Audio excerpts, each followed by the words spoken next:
Made with Spoken. Awakened by the Warrior Goddess, Season 1, by Alicia McCullough. Digital narration, performed by Alicia Speaks.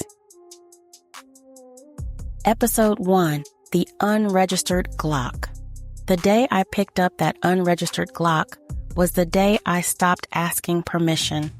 I didn't become a vigilante in one moment. It crept up on me like the city's heat, slow, searing, impossible to ignore. I used to believe in the system. Now I believe in justice, my kind of justice. Tia Jackson as the Sentinel. Chapter 1. 10 years.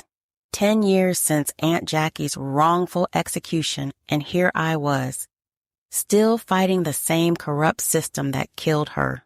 I sat in my SUV outside my legal defense office, engine off, letting the weight of another 14-hour day settle into my bones. Kevin's case should have been simple. A homeless veteran the police claimed had broken into Nexus Noir's private office, stealing the night's cash. Along with credit card transaction logs from the club VIP lounge. No security footage.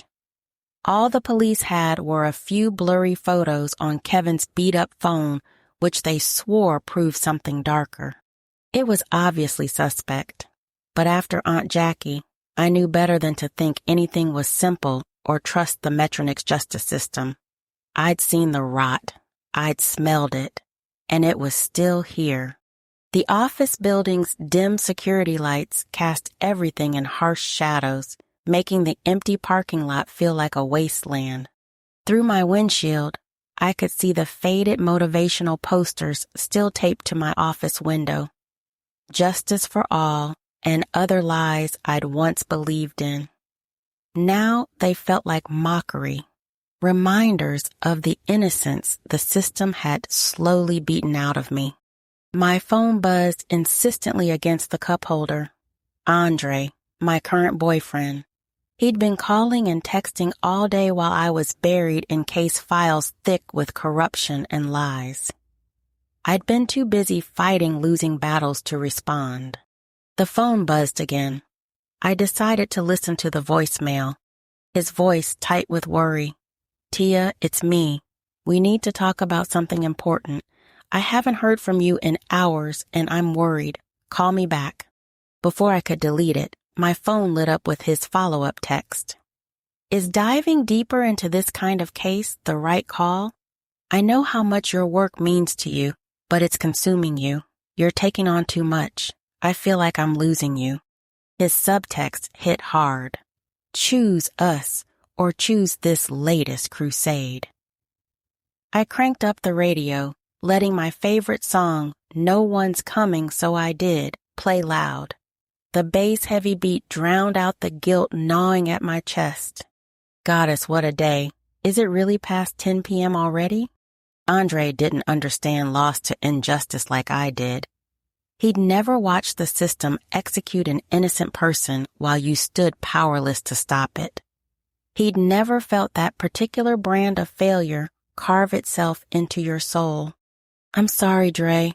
I can't do this tonight, I said to my silent phone. I started the engine and pulled out of the office parking lot, too drained to untangle the mess of personal complications waiting at home. Kevin needed me sharp tomorrow, especially since Victoria Wellington, the daughter of the crooked judge who sentenced my aunt to death, was his judge. Plus, Malik's unexpected return to my life had already stirred up enough complications. My former lover, turned tech ally, knew exactly how to read me, exactly how to make me question everything, including Andre's intentions. Something was shifting inside me, the weight of Kevin's case, Malik's return, the endless corruption. It all felt like it was building towards something I couldn't name yet. As I steered toward home, the events of the day replayed in my mind. At Big Mama's rib shack in our old booth, Malik's knowing smile when he'd agreed to help. The threats from Dante Gallo, the Iron Talon's lieutenant, who wanted Kevin silenced. The cryptic warnings from MJ about how deep this conspiracy ran. The good news? I didn't feel alone anymore. With Malik by my side again, complicated history and all, I might finally have a fighting chance against forces that had eluded justice for too long. The streetlights cast long shadows across the empty road, their glow almost soothing after the office's fluorescent hostility. My fingers drummed against the steering wheel to the music's beat as I tried to process it all. My instincts felt razor-sharp tonight, every nerve ending alive with warning signals I couldn't quite name. Up ahead, the traffic light shifted to yellow. In Metronix City, you never stopped at a light after dark. Well, not unless you wanted to get robbed or worse. I kept rolling. My fingers found my mother's Oya necklace, the metal warm against my skin, warmer than it should have been after sitting in the cold car. Somewhere deep, the necklace pulsed. Not light, not heat. Something older, watching. My instinct made me glance in the rearview mirror. A pair of blinding headlights filled the reflection as a car surged up fast behind me.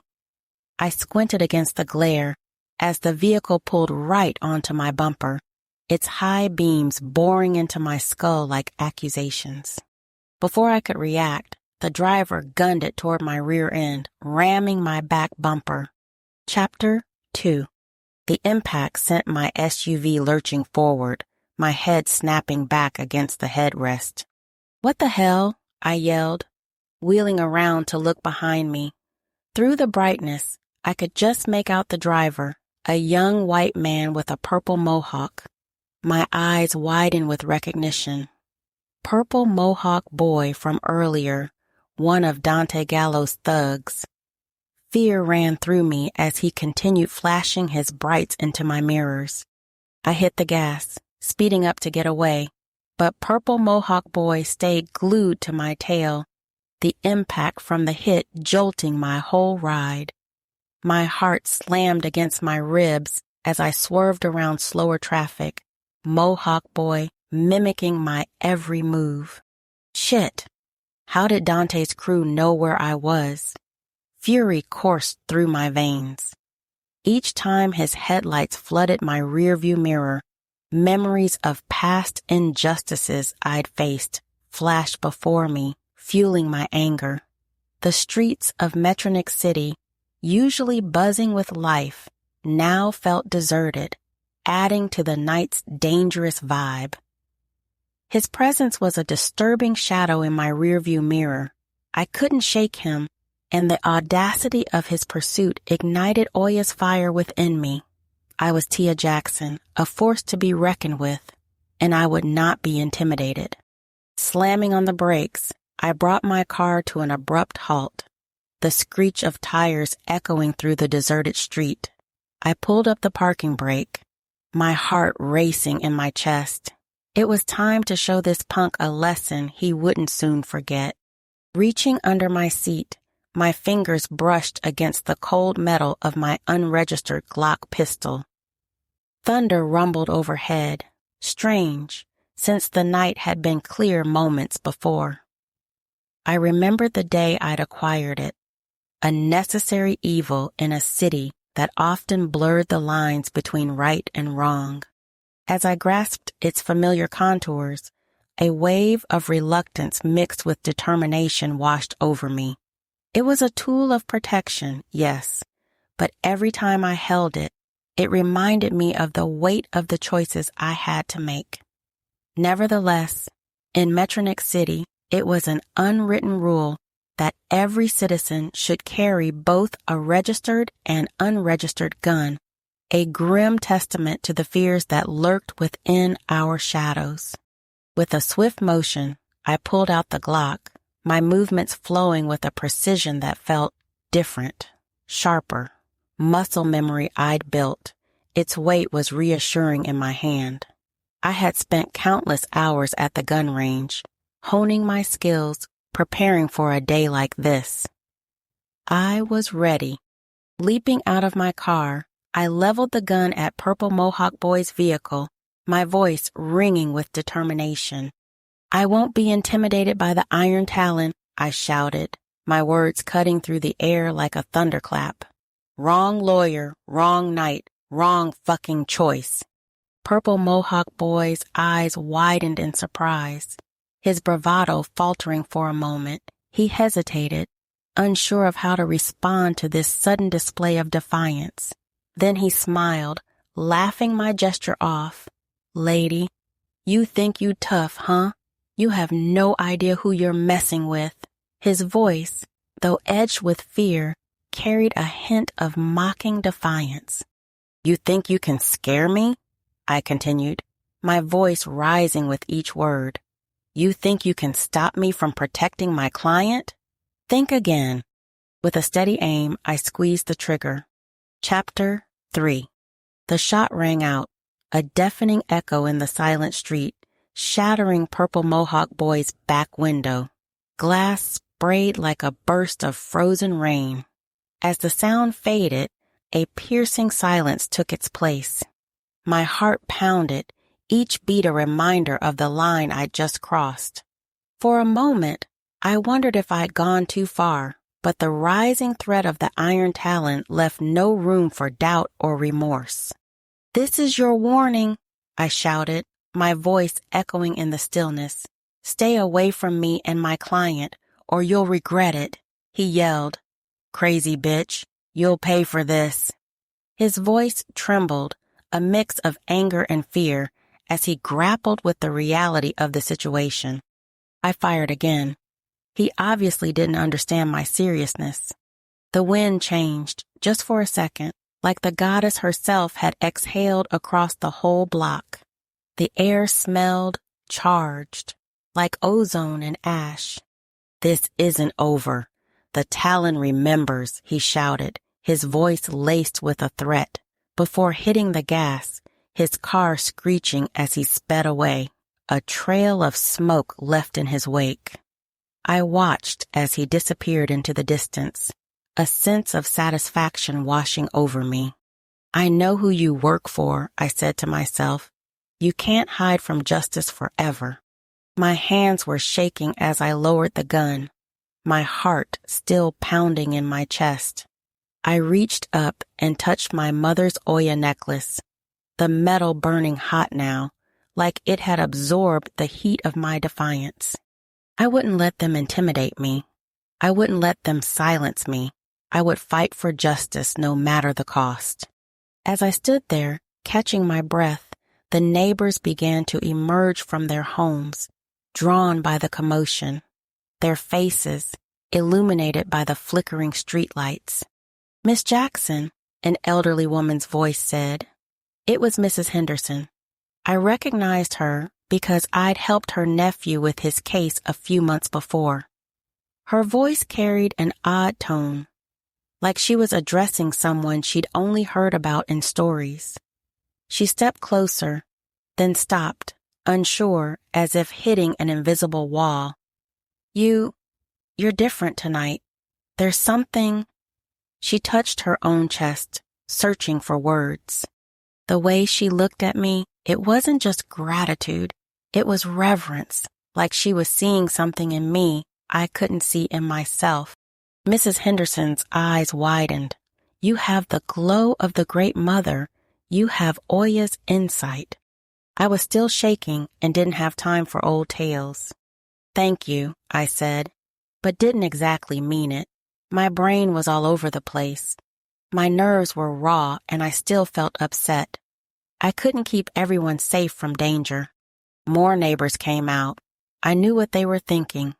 They were afraid of the retribution that might come their way for my standing up to them. But I couldn't back down. I had to protect Kevin, had to expose the corruption that was eating away at our city. I recognized more of them as former clients. "It's okay," I said, my voice hoarse. "I'm fine." I forced a smile onto my face, trying to reassure them. But deep down, I knew that this was just the beginning. The Iron Talon wouldn't let this go unanswered. Mrs. Henderson stepped closer, her voice dropping.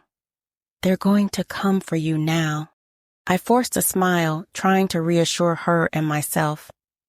"I know this is just the beginning, but I can't back down." "Child, you made powerful enemies tonight," she said. "Maybe, but I'm ready for them." I straightened my shoulders. "I won't let them silence me, not like they did my aunt." Mrs. Henderson nodded slowly, her eyes still wide with wonder. "The Great Mother has already chosen you, child. Trust what's awakening inside." I smiled as she walked back to the safety of her home. "Yes, ma'am. I don't know about all that. I did what I had to do." And no matter what, at this moment, I just needed my hands to stop shaking. But the stormy rage inside me wasn't calming. It was gathering around me. A shadow moved at the edge of my vision. My instincts kicked in before my brain could process. Gun raised, finger on the trigger, every muscle coiled to fire. If the Iron Talon sent someone else, there would be blood in D streets tonight. I spun toward the approaching person, weapon trained on them. "Stop right there!" My voice cut through the night like a hurricane. "I'm done playing games tonight. You take one more step and I'll put you down." Episode 2. Lightning Strikes Twice. Chapter 4. "Easy, Miss Jackson. It's just me," a male voice said. "Do you work for the Iron Talon?" I squinted because he was in the background, and the streetlight blurred his image. "Don't you recognize me?" he responded. He moved closer, and I could see where I could do 2 to his chest or 2 to his groin. My brain was already calculating trajectories, exits, and body mass. Not a legal strategy, just straight survival. "Keep moving, and I'll put you down," I said. "Really? It's me? Slim, well, Dominic Reed. I was your client a while back, remember?" I blinked a few times before recognition set in, and his form came into view. "Dominic, yes, of course. I'm sorry, It's all right," he said gently. His voice was soothing. Then the sounds of the hood flooded my senses. Faint music played in the background. People talked. TVs played. Sirens. Everything echoed in my ears. There was an understanding in his tone, a recognition of the toll violence took on a person. "You've had one hell of a day from the looks of it." I couldn't stop shaking. My body trembled uncontrollably, each shiver running through me like aftershocks from the day's turmoil. I slumped back on the side of my SUV, still not releasing the grip on my Glock. Not quite certain I was safe. Slim cautiously walked towards me. He didn't say a word. He saw my hands trembling and reached in to carefully take the Glock from my grip, clicking the safety on. He made small talk. "Yeah, the Talon. Be out here, making everybody trigger happy." Slim kept it smooth, deliberate, no sudden moves. He continued, "I think they'll reconsider messing with you again." I just nodded my head because I couldn't talk. My mind was a chaotic mess. Inside, I said, "Get it together. You gotta get yourself centered. You can't let the hood see you like this. Girl, you fall apart now. You're a target. The hood don't forgive the weak." I felt movements inside my SUV as he slid the Glock back under my seat. A tear started to roll down my cheek, but I wiped it away quick with the back of my hand and scanned the area. "Breathe," I told myself, and I realized the neighbors were staring at me. I said inside, "Stand straight, hold your head up." I was still mad as hell, though, so angry a dam felt like it would break inside me, and I could start shooting everything everywhere. But I realized the weight of the cold metal had disappeared from my palm. I centered myself and rubbed my Oya necklace for comfort. Slim moved beside me, and I jumped. Before I knew it, I had my fists balled up, ready to physically fight if I needed to. "It's all good," he said, and placed a reassuring hand on my shoulder, seeing how shaken I was. "You're safe." His touch was steady and firm, grounding me back to the present. The warmth of his palm radiated through the fabric of my shirt, thawing the icy numbness that had overtaken my nerves. There was something in his eyes, not pity, something harder, like he'd seen this before and survived. I looked down at my outfit.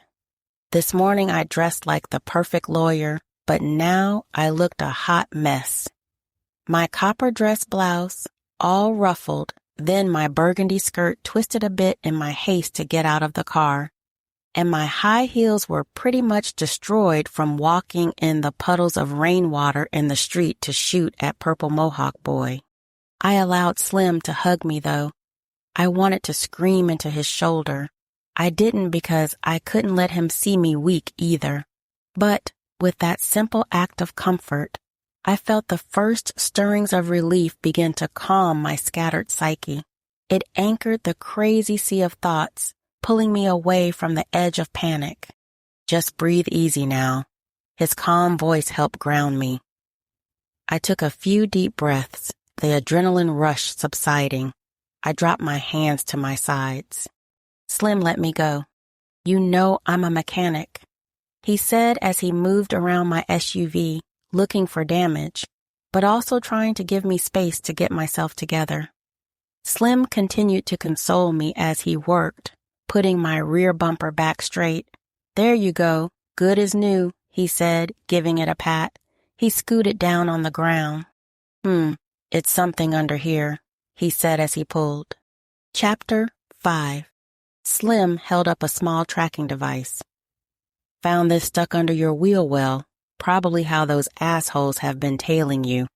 He examined it. I could tell he was taking it apart inside his mind with expertise. Slim's eyes narrowed, assessing its make and potential origin. "These things are getting more advanced," he said with concern in his voice. "Thank you. I appreciate you looking out for me. I was straight up on the reel. Who knows what else they'd learned about me." Slim's expression turned serious. "What kind of case are you working on?" I hesitated. Was it worth me coming clean with this or keeping it to myself? I don't trust easy. That's not the world I live in, not as a lawyer, and definitely not as a Black woman carrying a piece under her driver's seat. People flip, lie, get scared when it counts. But Slim, I remembered his case. He was locked up for breaking a man's jaw over his younger brother. Kid was getting jumped after school and nobody did shit. Slim didn't wait. He took the heat, didn't snitch, and never asked for leniency. Just said, family comes first. It wasn't just what he did, it was how he carried it. Quiet, loyal, old school, like somebody's uncle who still believed in codes. That stuck with me. He'd come out the other side of the system, not bitter, but watching, like he'd seen the game from inside and wasn't playing anymore. I needed that kind of person right now. I studied his face. I needed an ally, so I told the truth. My current client has been threatened by Dante Gallo. Gallo? I've heard stuff about that nig. Stories that don't make sense. Cats twice his size be backing down from him without a fight. It's like he's not quite human, you know? That struck me hard.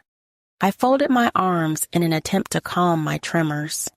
I kept my cool and said, I'm not afraid of Dante Gallo. That was kinda true. Honestly, Gallo terrified me, but no matter what, he wasn't gonna win this. I wouldn't allow him to stop me from protecting my client. Slim's face had a grim seriousness. There was a depth in his eyes, a story untold that spoke of personal loss and encounters with darkness. Listen, be real careful with these Talon fools. You remember my brother? Well, he got mixed up with them while I was inside, and by the time I got out, it was too late. Anyway, they're ruthless and not to be played with. I nodded, taking in his warning. The danger was escalating, but I could not let that stop me. I understood the stakes were growing. And in truth, fear clawed at me, but I knew I had to conquer it for the sake of those who could not fight. Thank you again, Dominic. Well, Slim, if you ever need my help, please call. I owe you one, I said. Be safe, counselor, Slim said. I'm always ready to back you up if you need my help. I studied him. Deep inside, my instincts knew I could count on him. But I still was unsettled. The air still tasted like gunpowder and rain, like the world was changing. I slid into the SUV, the door locking and clicking shut behind me.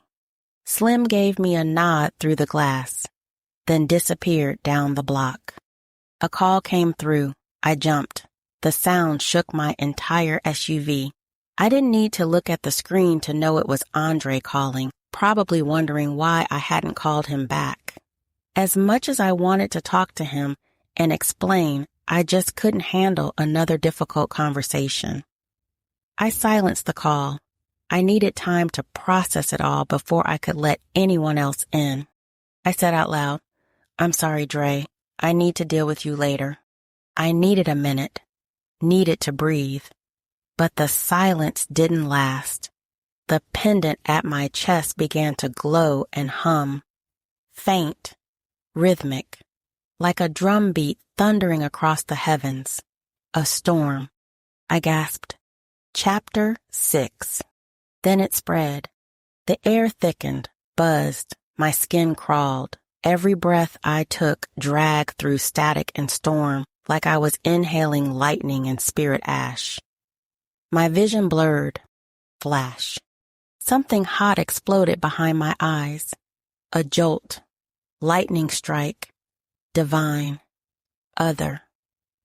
I wasn't alone in the car anymore, but not in my body either.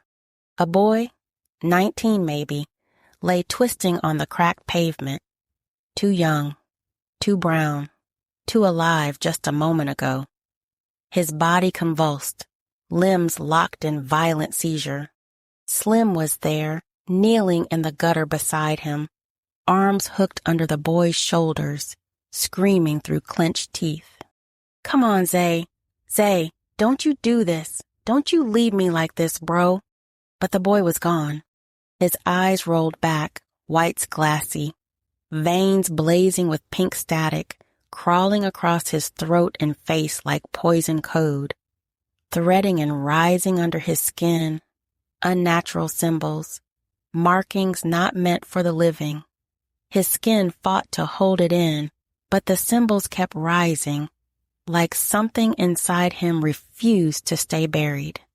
His mouth stretched, too far, too wrong, splitting itself open like a gate, and something stepped through.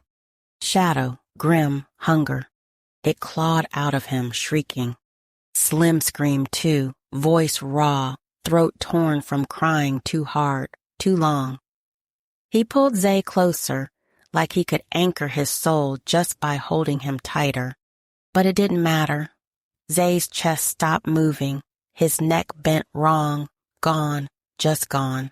Across the street, under a flickering streetlight, stood Dante Gallo, motionless, watching. His eyes glowed from within, silver, bird-like, not human. He studied the scene like it was data, like Slim and Zay were nothing but trial variables. And when Xavion Reed died, Dante smiled. Fade to reality. I slammed back into my body, breath catching like a fist in my throat. The pendant at my chest pulsed once, then cooled. I choked on a sob I didn't know I'd been holding, because that wasn't just a vision. It was both a horrific execution and a damn funeral I was never ready to attend. I doubled over the steering wheel, chest heaving, knuckles white from gripping the leather. My vision stuttered. My heart pounded like I'd sprinted from hell and back. It was trauma. It was adrenaline. But it was more than that. It was grief coded in generations. The screams of 1,000 black mothers buried beneath sirens and silence. And deep in my soul, I recognized it. This wasn't just reliving a previous memory. This was a horrifying inheritance, a soul scar passed from one stormborn daughter to the next. I'd just witnessed a psychic lynching wrapped in biotech and evil. Mrs. Henderson's voice echoed from somewhere deeper than memory, maybe deeper than time. You have the glow of the Great Mother. You have Oya's insight. I hadn't believed her. I dismissed her. But now I understood. This wasn't about corruption or cruelty. It was possession and injustice, control, soul-deep rot. And I was somehow being led by the Great Mother. She wasn't whispering from the shadows. She was showing me. Not metaphor, not allegory. Truth. Why justice was needed. I turned toward where Slim had disappeared in the night. Slim had survived after losing his brother, barely, maybe not fully. And me, I understood his deep loss of those most important. I'd lost my mama, daddy, and aunt. My grief overwhelmed me, but I slowed my breath. My hands wouldn't stop shaking. My skin itched like spirit static still clung to me. Something inside me had opened and it wouldn't close again. I stared through the windshield, rain misting the glass, and said aloud to no one, Great Mother, are you asking something from me? What is it? What am I supposed to do with this? But I knew damn well Oya doesn't ask. She awakens and you respond. And once she chooses your soul, you carry the storm till justice answers back. Chapter 7. Kane with the Purple Mohawk. Location, Club Nexus Noir. The pink glow of Nexus Noir bled into the street like something wounded. Neon flickered against the black glass, flashing down on the slick pavement and the halo of steam curling up from the vents. Even from outside, the bass pulsed like a second heartbeat. I didn't even park in front. Couldn't bear the looks that the back window would get. Pulled the Buick into an alley and sat with it for a minute, hand on the dash like Grandpa was still riding shotgun. I kept hearing her voice in my head. Wrong lawyer, wrong night, wrong fucking choice. That chick had aim. My Buick's back window was gone. Shot out, glass still scattered across the back seat. She didn't hesitate. I would have respected that if I wasn't the one driving the damn car. I didn't even blame her. Not really. She moved like someone who'd been through it. Like me. I got out and studied the damage as I ran my fingers along the jagged edge of the busted back window. My grandfather's Buick. 1975. Burgundy. Smooth as jazz on a summer night. I grew up riding shotgun while he whistled old country songs and schooled me on carburetors and how to treat people right. Didn't matter who came to his shop, white, black, broke, or bent. Grandpa fixed it, with pride. When he died, everything fell apart. My father traded his grief for a pipe and rage. Started talking real reckless, real fast. When the Iron Talon came knocking, offering a way out, he offered me instead of my baby sister. Claimed I was old enough to make my own decisions. I was 14. I said yes before they even asked for my sister's name. Now, I run in Dante Gallo's crew, not by loyalty, just survival. I fix things. Get in, get out, keep my head down, still tinker when I can, engines, gadgets, crack tech from the scrap yards. Shit nobody wants, just like me. I could be a druggie like my dad. They hand out pink etheria like it's communion. Vials slid into palms, glowing like neon seduction. First taste almost had me. Felt like flying through circuits. But something in it bent me wrong.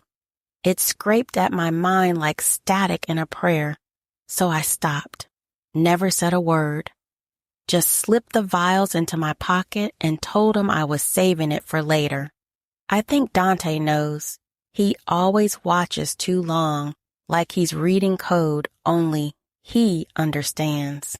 Last week he said, "You're not glowing like the rest. That worries me. I like you, Kane.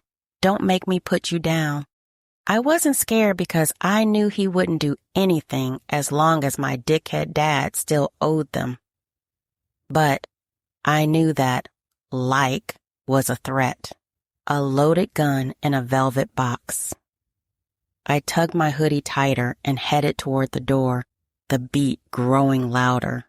The bouncers knew me, or feared me. I didn't care either way. I walked in.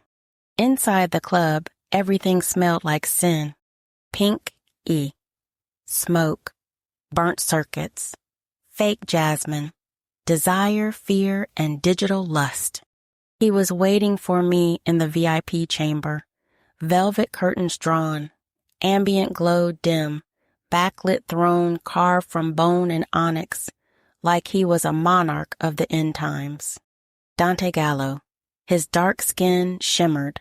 His pinstripe suit looked so sharp it could slice skin.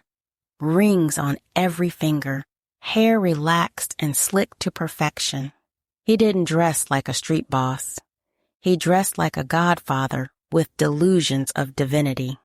I swallowed the lump in my throat and stepped in. "Boss?" He didn't look up. I said before he even asked. "She pulled on me. Didn't shoot to kill, but she meant that shit." That got his attention. A slow breath from Dante. Not anger, just calculation. "The girl's not stupid," I added fast. He smiled then. Just a tilt of his head, the edges of his mouth curling up like something had pleased him. Dante stood. He was huge, towering over me. Man, I considered running away. Even in the low light, I caught it. The flicker in his face, his eyes, not normal, double-pupiled. For a split second, something moved under his skin. Something that wasn't bone. I couldn't move.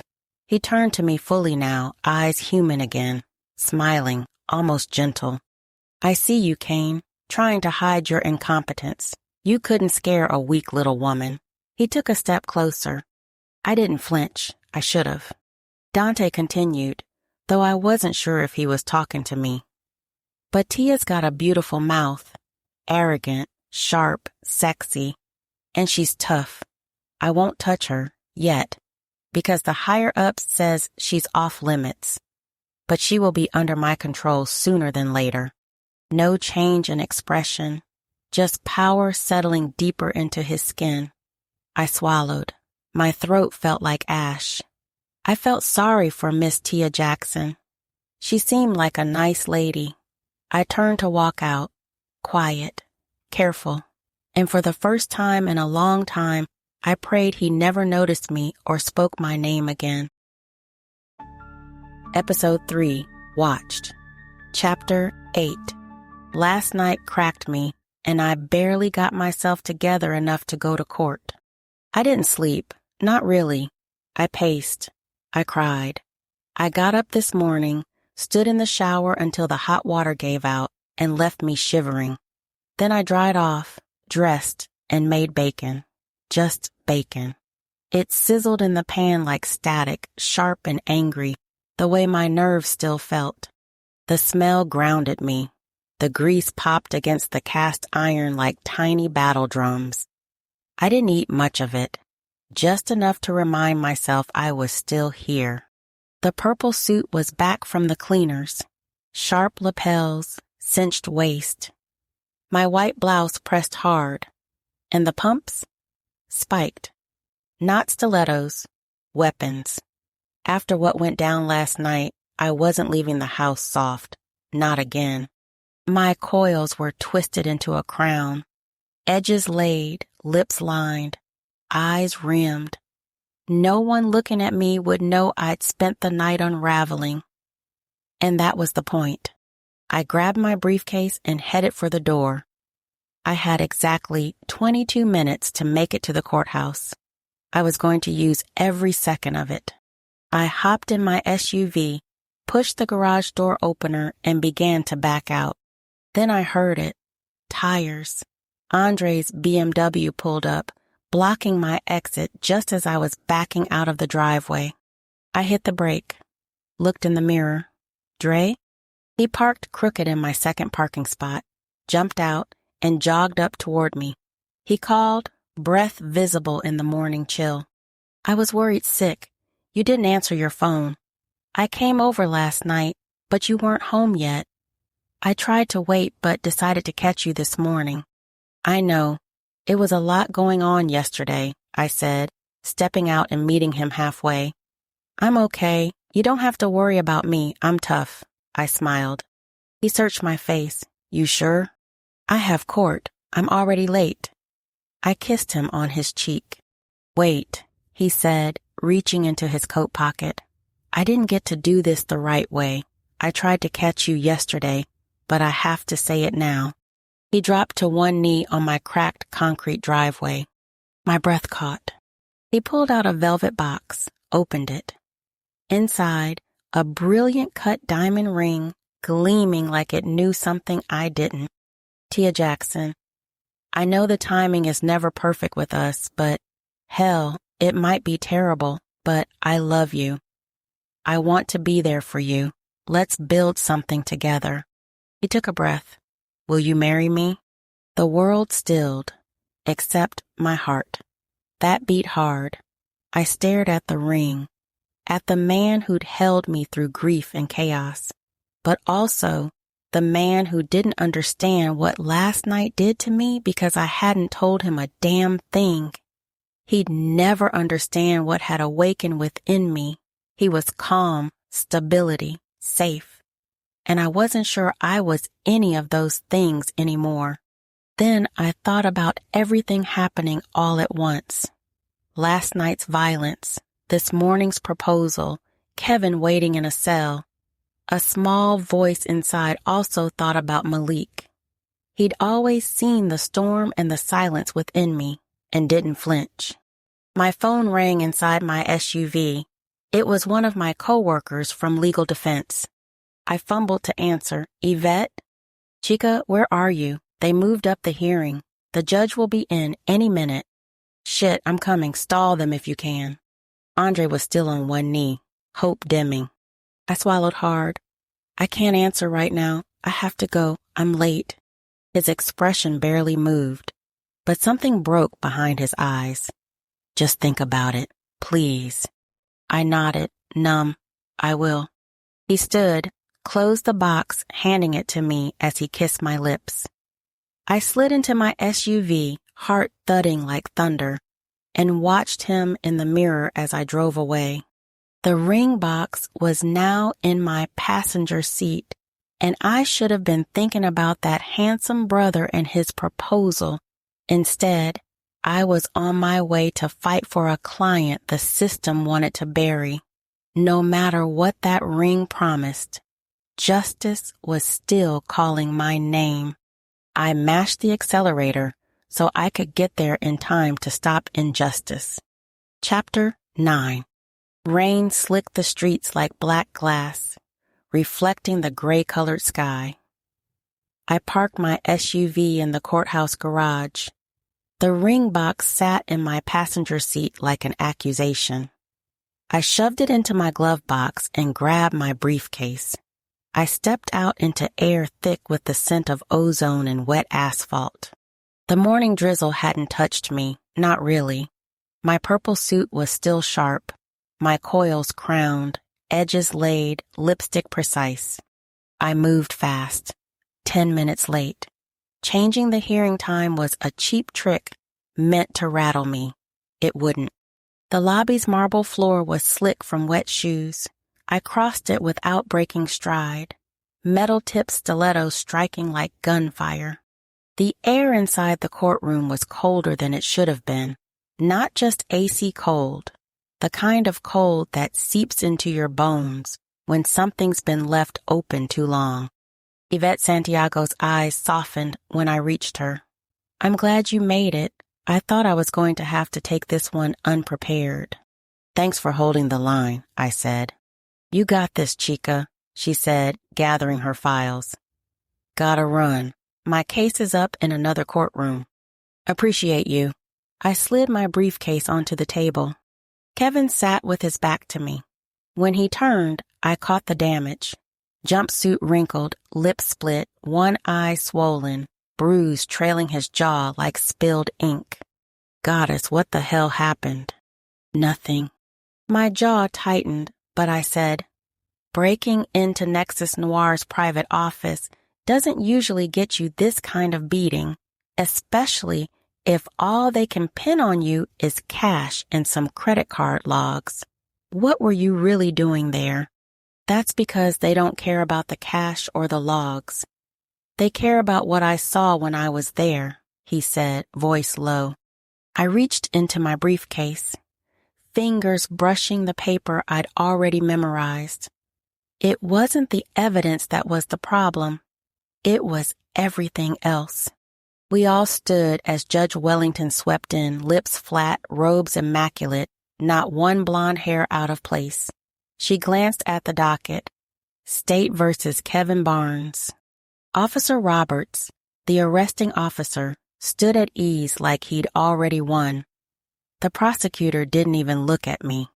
I rose. Your Honor, I'm moving to dismiss.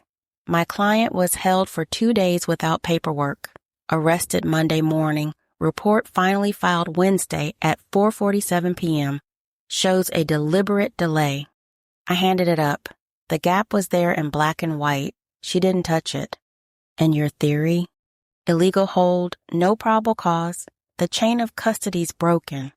Beneath my blouse, Oya's pendant pressed hot against my skin. Not a whisper, just pressure, like the air outside before the lightning splits it. Wellington looked at Officer Jason Roberts. He didn't blink, just smiled. Subtle, controlled. She said, I've reviewed the file, and while the timeline is irregular, it does not rise to the level of dismissal. Bang, gavel. Motion denied. A low thunder rolled so deep it rattled the windows. The lights flickered. The floor shivered under my heels. For a heartbeat, the entire room seemed to hold its breath. Wellington glanced up at the ceiling, a dry smile tugging at her mouth. I guess Oya didn't like my ruling, she said, almost laughing, like the storm was just coincidence. I didn't smile back. I kept my tactic going. Your Honor, I tried again, quieter this time. My client was assaulted in holding. Wellington didn't look up. Noted, he will be placed in protective solitary for his safety. Bailiffs? Kevin flinched and said, That's where they want me. I turned to him. What do you mean? His eyes darted, not just fear, calculation. She had photos, he said under his breath. My partner, she caught the mayor's son with that pink drug. She tried to sell them to the papers, then she vanished. Pink etheria? He nodded. They're trying to find a way to pin that on me, too. Said I was the last one to see her. Said I got agitated. But she was alive when I left. I swear it. I believed him. I think she's dead. And I think I'm next, he said. The bailiffs moved in to take him. You have to find my partner, MJ, and the photos, Kevin said urgently, eyes locked on mine. If you can find them, you can prove this whole thing's a setup. Please. What's your partner's real name? I moved closer, but didn't reach for him. Didn't make a scene. Kevin didn't respond. I know he didn't want to tell me in open court. They dragged him away in silence. Wellington closed the folder with practiced dismissal. She said as she walked out, I'm taking a 1-hour recess. Court will resume then. Chapter 10. I wound through the courthouse parking deck. The air was cooler here, laced with the tang of oil and old exhaust. I pulled out my phone, thumbed out a message to Malik. Did you find out more about MJ? If not, your buddy is going down. Halfway through hitting send, it hit me. A prickle crawled up the back of my neck, followed by a slow, molten warmth rolling down my spine. My hand froze over the screen. The sensation wasn't pain, it was pressure, a gathering weight that pressed in from all sides. It felt like the moment before lightning strikes. I lifted my head, scanning the rows ahead. My SUV was still 3 lanes away, tucked in the corner. Nothing moved, no voices, just the steady hum of the deck's lights. The garage was too quiet, like even the shadows knew to stay back. I moved fast, keys laced between my fingers, file clutched tight to my chest. Then I saw him, Dante Gallo, leaning against my SUV like it was his, like he belonged there, like I didn't. Ms. Jackson, he said, smiling without a drop of warmth. I was just thinking about you. Get off my car. I stood my ground. Ah, you lawyers are always so tense. He straightened slowly, dusting off his sleeves. Up close, Dante Gallo could have been an attractive man, if not for the emptiness in his eyes. Whatever happened to him had scraped out anything warm and left only calculation. His gaze had that bird of prey stillness, the kind that locked on you from a great height and waited for you to make the wrong move. Charcoal suit, no tie, collar open just enough to show rules were for other people. Hair relaxed and slicked back neat, but not stiff, expensive without trying. The kind of presentation that made most people lower their guard. I didn't move closer. You offering guidance or just trying to see how close you can get before I put 2 in your chest? I wasn't carrying on my person, but I wanted him to know I wouldn't hesitate if I was. My eyes swept him in one practice pass. 6'3", built like he'd spent years doing damage for a living. I'm 5'9", but he had reach, weight, and maybe the arrogance to use both. For a heartbeat, I weighed my angles. Slip off the metal heels and take his eyes, or leave them on and drive the point straight into his ribs. My unregistered Glock was locked under my SUV's driver's seat. I could grab it in maybe 20 seconds if I sprinted, 12 if I didn't care about noise. The registered one was closer, wedged in the door pocket, safe to use in front of courthouse cameras. Either way, I had options. And he didn't want to see me pick one. Kevin Barnes, shame. You're working awfully hard for a man they've already decided is guilty. You know he's not getting out, right? He said casually. I let my eyes trail over him slow, the way you size up a heavy bag before you start swinging. Funny. That's what they said about the last man who crossed me. Ask your flunky how his back window's doing.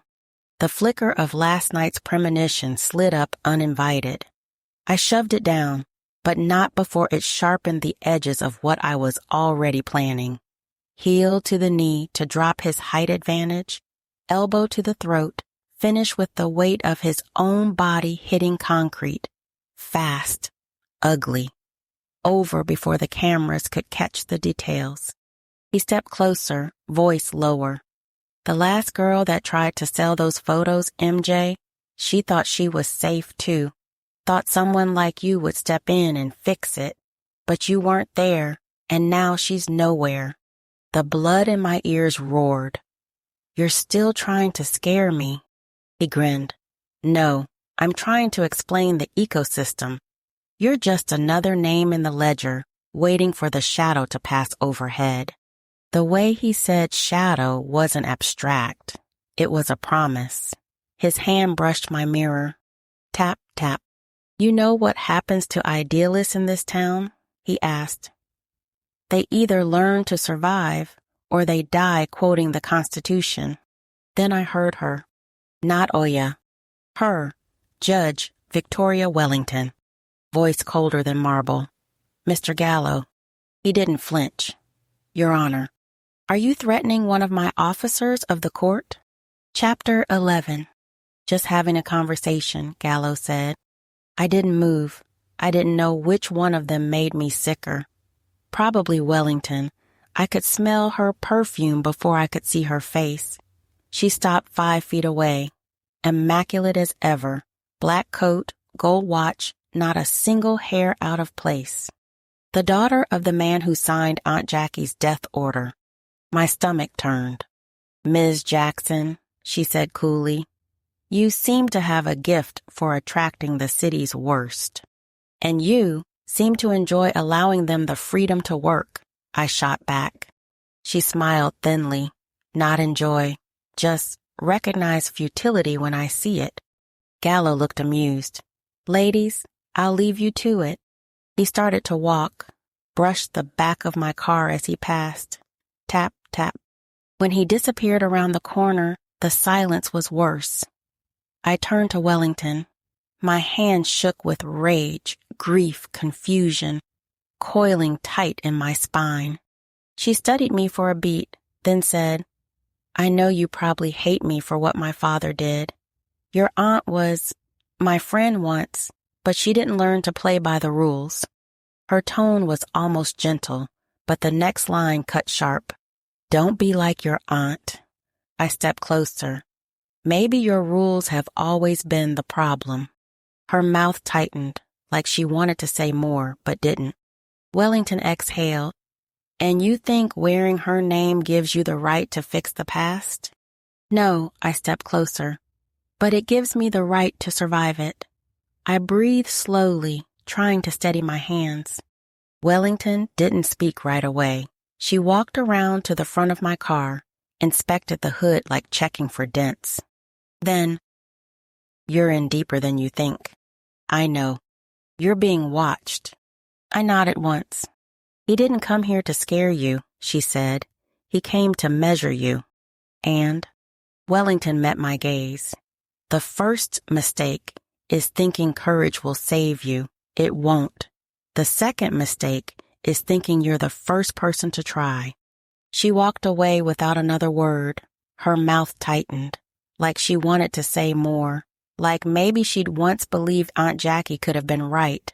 But whatever she was going to say, she didn't. She just said, Be careful, Miss Jackson. There are worse things than injustice. Then she walked away. I opened my SUV and sat behind the wheel, shaking, furious, alone.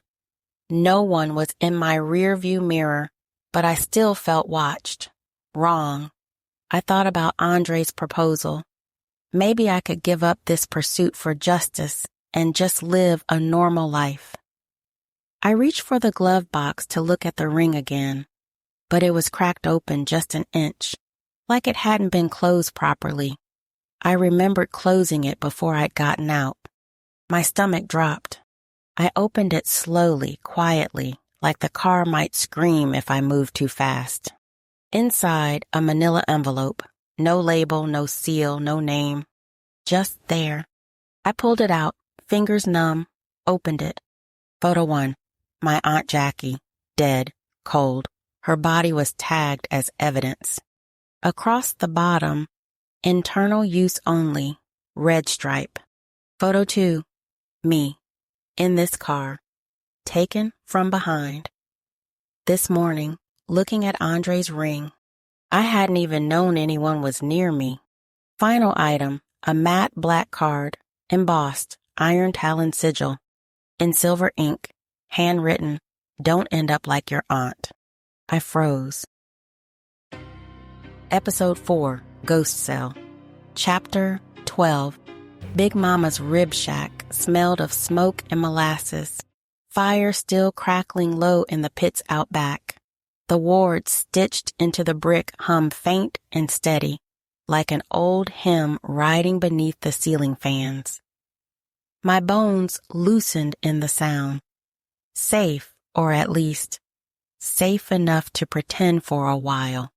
I slid into the west wall booth, the one Malik and I used to haunt in high school, briefcase clutched tight against my ribs.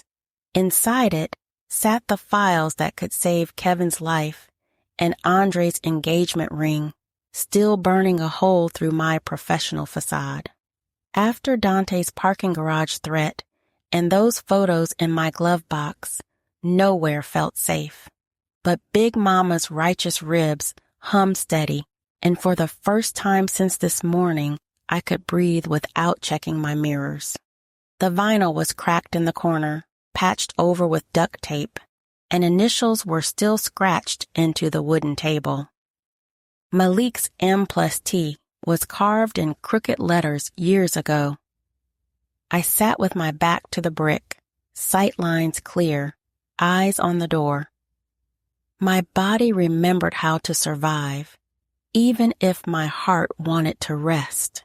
My briefcase sat beside me like a loaded confession, not just because of Kevin's files, but because of the velvet box I'd moved there after discovering those photos in my glove box. Someone had violated my car, my space, my sense of safety. I couldn't leave Andre's ring where predators could touch it. The threatening photos of Aunt Jackie and that Iron Talon card were in there too, burning against the legal documents like acid. Everything that mattered, everything they tried to use against me, locked away where only I controlled access. My whole fractured life crammed into leather and zippers, love and death and justice all tangled together, ready to explode. Big Mama appeared before I could think too hard. Apron dusted in flour, hair wrapped in a golden scarf, arms strong as any elder who carried whole neighborhoods on her back. She set down a mini platter of ribs and a slice of sweet potato pie still warm from the oven, steam curling up like incense. She always remembered my favorites. Sugar, you look like you've got the weight of the world on your shoulders, she said, voice low and warm as Sunday. Your usuals, and don't argue with me about eating something when your soul needs it. I bowed my head slightly, reverence slipping through instinct. Thank you, Big Mama. I'll eat. Her palm brushed my shoulder, a touch both command and blessing. You're safe here. Rest your mind and eat. As she walked away, my thoughts assaulted me. Could I still be the person who fought for Kevin if I accepted Andre's proposal? Could I have both worlds? The weight of choosing between the life Andre offered and the mission consuming me pressed against my chest like a stone. At the counter, the server wiped down glasses with mechanical precision, her heart-shaped necklace catching brief flickers of light or something more. For half a breath, her gaze went glassy, like someone else was looking out through her. Then she blinked, sharp, mumbling under her breath. Not now, I'm busy, the woman said, but no one was there. Tawny, baby, Big Mama called from behind the grill, voice carrying that tone reserved for family. You talking to yourself again?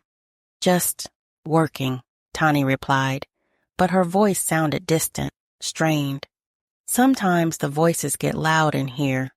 Big Mama chuckled, but there was concern threading through it. Well, tell 'em to keep it down. We got customers trying to think. I watched the exchange, my mind drifting between their conversation and the weight of the photo in my briefcase. Aunt Jackie's face, cold and tagged. The Iron Talon's threat card. 10 years since they killed her. The thought occurred to me that the legal way had failed Aunt Jackie. She'd believed in justice, in doing things the right way. Look where it got her. The Iron Talon wasn't playing by legal rules. Maybe I needed to stop playing by them too. Maybe it was time to find another way. My phone buzzed. Text from unknown number. Give up the fight or face all the consequences. Below it, an image message. A photo of my driveway this morning with Andre on one knee, ring box open. Before I could process it fully, the screen flickered. The Iron Talon sigil flashed once, Then everything deleted itself. Chapter 13. The door chimed. I jumped, my nerves still raw from the image in the text, from feeling watched. Malik strolled in, and for a moment, I forgot how to breathe. Well, I'll be damned, Big Mama's voice boomed from behind the counter. Malik Johnson, look at you. She came around the grill, arms wide, flour still dusting her apron. Boy, where you been hiding yourself? He moved with that same confident swagger I remembered, but everything else had changed. The young man I'd known had been replaced by someone harder, more dangerous. At 6'5", he still towered over most people, but there was a different weight to how he carried himself now, more deliberate, more controlled.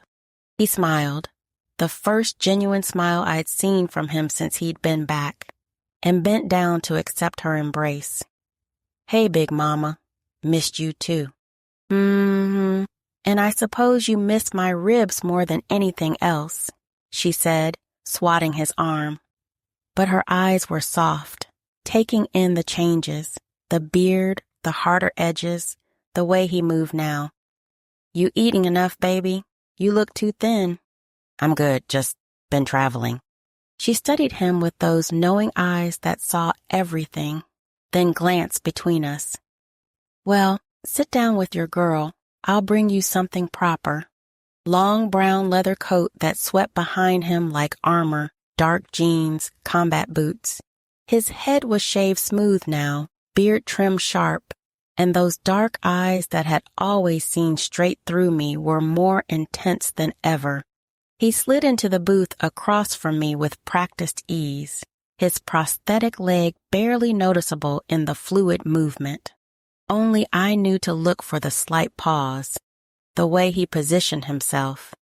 Messenger bag spilling tech like he'd been running.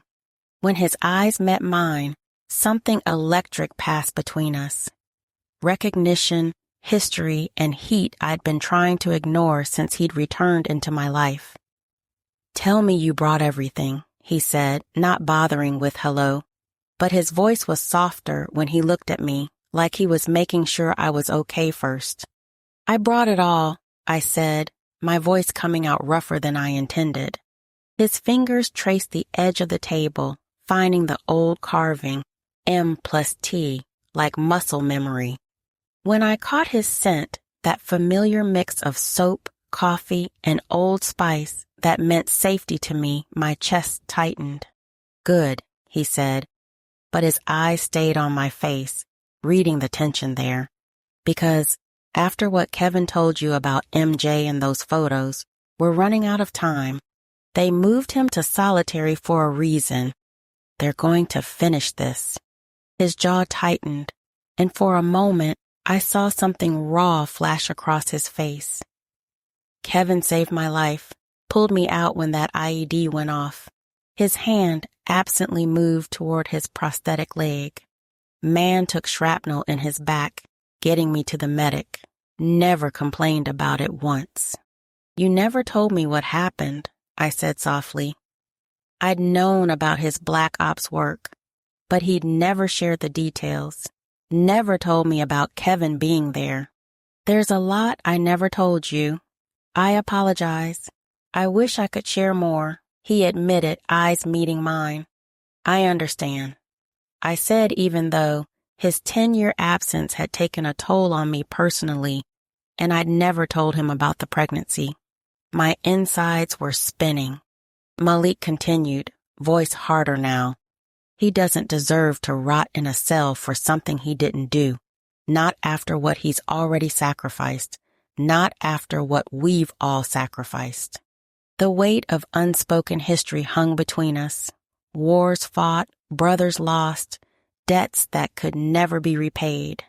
I nodded toward my briefcase, but my hands kept drifting toward the handle, then jerking away like it might explode.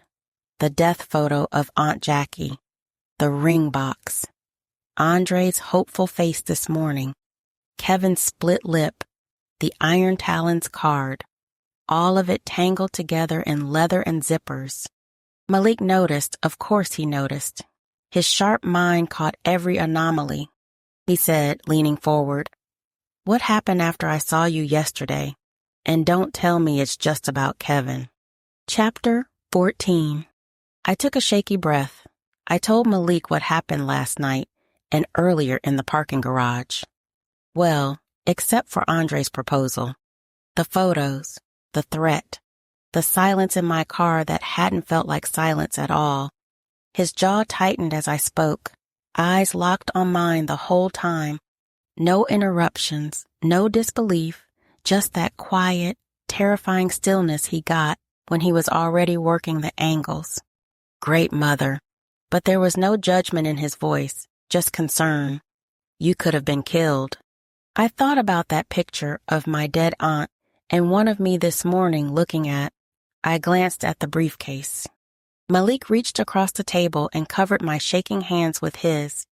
Why didn't you call me? You shouldn't have faced this alone. The simple question hit deeper than it should have. Why hadn't I called him? I started, then stopped. Tears threatened, but I wasn't that kind of girl. One thing I knew, Malik got me. The truth sat heavy between us. Telling Malik felt natural, necessary even, in a way it never had with Andre. I get it, he said simply. I shifted in the booth, paranoia crawling up my spine. I need to call Slim after this, have him sweep my car again. After Dante got close enough to plant those photos, I shuddered. Who knows what else they've put on it? Smart thinking, Malik said, fingers drumming the table, but I could already see his mind working, mapping out contingencies. He reached into his messenger bag and slid a sleek black band toward me. Matte, low profile, looked like a fitness tracker. Let Slim run the sweep, but wear this too. I frowned. What is it? Custom coded, pulse scan, motion sensor, silent panic alert. If your heart rate spikes or you press this edge 3 times, I get your location, real time, encrypted. No one else can trace it, he said. I stared at it. So, stalker tech? He almost smiled, but his eyes were deadly serious. So I don't lose you. Before I could answer, he added, and later I'm installing a dash sensor. If your vitals spike or anyone tampers with the car, it pings me. No buttons, no delays. I opened my mouth to protest. He said softly, I'm not trying to box you in, but I need to know if you're in danger, and I need to get to you faster next time. That shut me up. He wasn't wrong. I'd been alone in that parking garage, and it could have gone a lot worse. Okay, Idris Bond, but don't go full MI6 on me. He gave a faint smile, but his eyes didn't. I reached for my briefcase with hands that finally felt steady. Back to business. The way to find MJ has got to be in this paperwork somewhere. We've got to find Kevin's partner. But as I moved to unlock it, my fingers fumbled the latch. The catch slipped. The briefcase tipped. Andre's ring box tumbled out onto the table with a soft velvet thud. Malik's eyes went wide. The whole restaurant seemed to be quiet. Even Tanika stopped mumbling at the counter. I froze. My stomach dropped. This wasn't how I wanted him to find out. The silence held. Heavy. Honest. I shoved the ring back into the briefcase and snapped it shut. Malik didn't say a word, and neither did I. The silence stretched. Big Mama appeared out of nowhere, setting down a fresh cup of coffee without being asked. Her hand briefly covered mine, where it hovered over the briefcase. You know, Sugar, some folks spend their whole lives looking for the perfect recipe, she said, wiping her hands on her apron. But the best meals, they come from what you already got in your pantry. Just gotta be brave enough to cook with it. She glanced at Malik, then back at me. Let me know if I can bring y'all anything else. Malik reached across the table, his hand covering my free one. Right now, Kevin needs us. He paused. glancing at the briefcase, but didn't say anything more. The pendant at my chest pulsed once, warm against my skin, like Oya herself was reminding me, storms don't ask permission. They just come. At the counter, Tani's heart-shaped necklace suddenly flared with light. Her eyes went distant for just a moment before she blinked back to normal, looking directly at me with knowing eyes. Flash. The pendant at my chest pulsed, hot, urgent. Then the vision slammed into me. It was a warning. Kevin, on the floor of his cell. Chapter 15. Metronix City Jail, solitary. Kevin's POV. The fluorescent light buzzed overhead, flickered every third blink, same rhythm all night. It was the only clock I had in this 8x10 box of gray nothing. 2 days since they moved me out of general population. 1 day since Judge Wellington claimed it was for my protection. Protection, right. What she meant was, no witnesses, no noise, no cameras. 2 guards had joked when they processed me into cell 5A. Judicial VIP gets his own ghost cell. Hope he likes the dark. I sat on the edge of the cot, spine straight like I was still in formation. My thoughts drifted to MJ. Beautiful, fierce Miera, with her press badge and fire for truth. She'd been chasing the mayor's son, club corruption, something deeper tied to pink etheria. Kevin, baby. This goes all the way up, she'd said that night, eyes wide. It's not just drugs. It's compliance. They're building obedience into people's minds. She kissed me, soft, urgent. If anything happens to me, you don't know a damn thing. You hear me? Something did happen, and here I was anyway. Lunchtime didn't mean anything in solitary, but I felt it, a tension in the air, like something was about to go wrong. Footsteps. The lock on my cell blinked red, then green. Clearance override. 2 men stepped in, C.O. Davis, the knucklecracker, and another one, short, wiry, cold-eyed. Evening Barnes, Davis said, enjoying the penthouse suite. I didn't answer. Used to be a Marine, right? The second man asked. Semper Fi and all that? Still didn't answer. Davis moved fast, fist to gut. My vision sparked white. I doubled over. The other one swept my legs. Something cracked in my side. Ribs? Couldn't tell. Where did she hide the photos? Another kick. Who is MJ? What did she tell you? I rolled onto my side, coughed. She didn't tell me. They beat me quiet, deliberate. No face hits, just deep tissue, ribs, kidneys, thighs. Pain that doesn't show up in court. One of them said, bet that burns, huh? Tell us what we want to know and it'll stop. I didn't give them the satisfaction. Didn't give up my Miera Jordan. When they finally left, I lay there, cheek pressed to cold concrete. My blood felt thicker, slower. Time slipped sideways. The buzzing light above me blurred into sound and heat. I think I blacked out. When I opened my eyes, the light was flickering again, 3 times. Then darkness. In that breath of shadows, I saw her, a tall female in the corner of my cell. Not a hallucination, not a memory. Stillness wrapped in power, robes trimmed in crimson, face hidden behind a long, curved, bird-like mask. MJ had drawn that shape once, labeled it sovereign. I blinked, heart thudding. The light snapped back on. She was still there. She stepped closer, silent, regal, the kind of presence you don't challenge. She didn't speak, just stared, weighed something behind that mask. Then finally, calm as smoke, she said, "He's not ready for the gate yet, but soon." The light flickered again. When it steadied, she was gone. So were the guards. The cell door clicked shut behind them.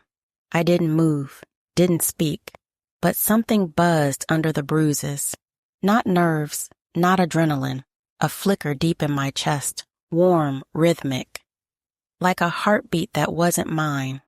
I'd felt it before, Nuristan, that off-the-books ridge where Malik and I bled together, where those Iron Talon red and black bastards with the skull masks first showed up, where he told me, "You go down, I go down, so stay the fuck awake." This felt like that. Not the pain, the pattern. I thought I was chasing down a tip with Miera, just trying to protect her, help her expose something real. But now, with the guards, the beatings, the isolation, it felt like an op. Only this time, I wasn't sure who signed the order. I hadn't been activated. I wasn't a pawn, but I'd seen these moves before. Masked men, silent hits, power behind power. Yeah, I'd seen them before, but I didn't expect them here, in Metronix, in the courts, in the damn jailhouse. The warmth pulsed again. Malik's voice from a memory. "Hold the line, brother, just a little longer." Episode 5, Broken Justice. Chapter 16. I came back too fast, chest heaving, hands shaking. Malik's palm closed over mine, steady, grounding. "You okay? Look like you blacked out." I didn't know how to answer. My mouth open, then closed. Big Mama appeared out of nowhere, hips swaying, apron dusted with flour. The neon sign outside her window bled, red light into the booth. "Sugar, you barely touched your ribs. You gotta be strong. Need something on your bones." I tried to smile, but it was cracked glass. Nothing was right. My casework, my life.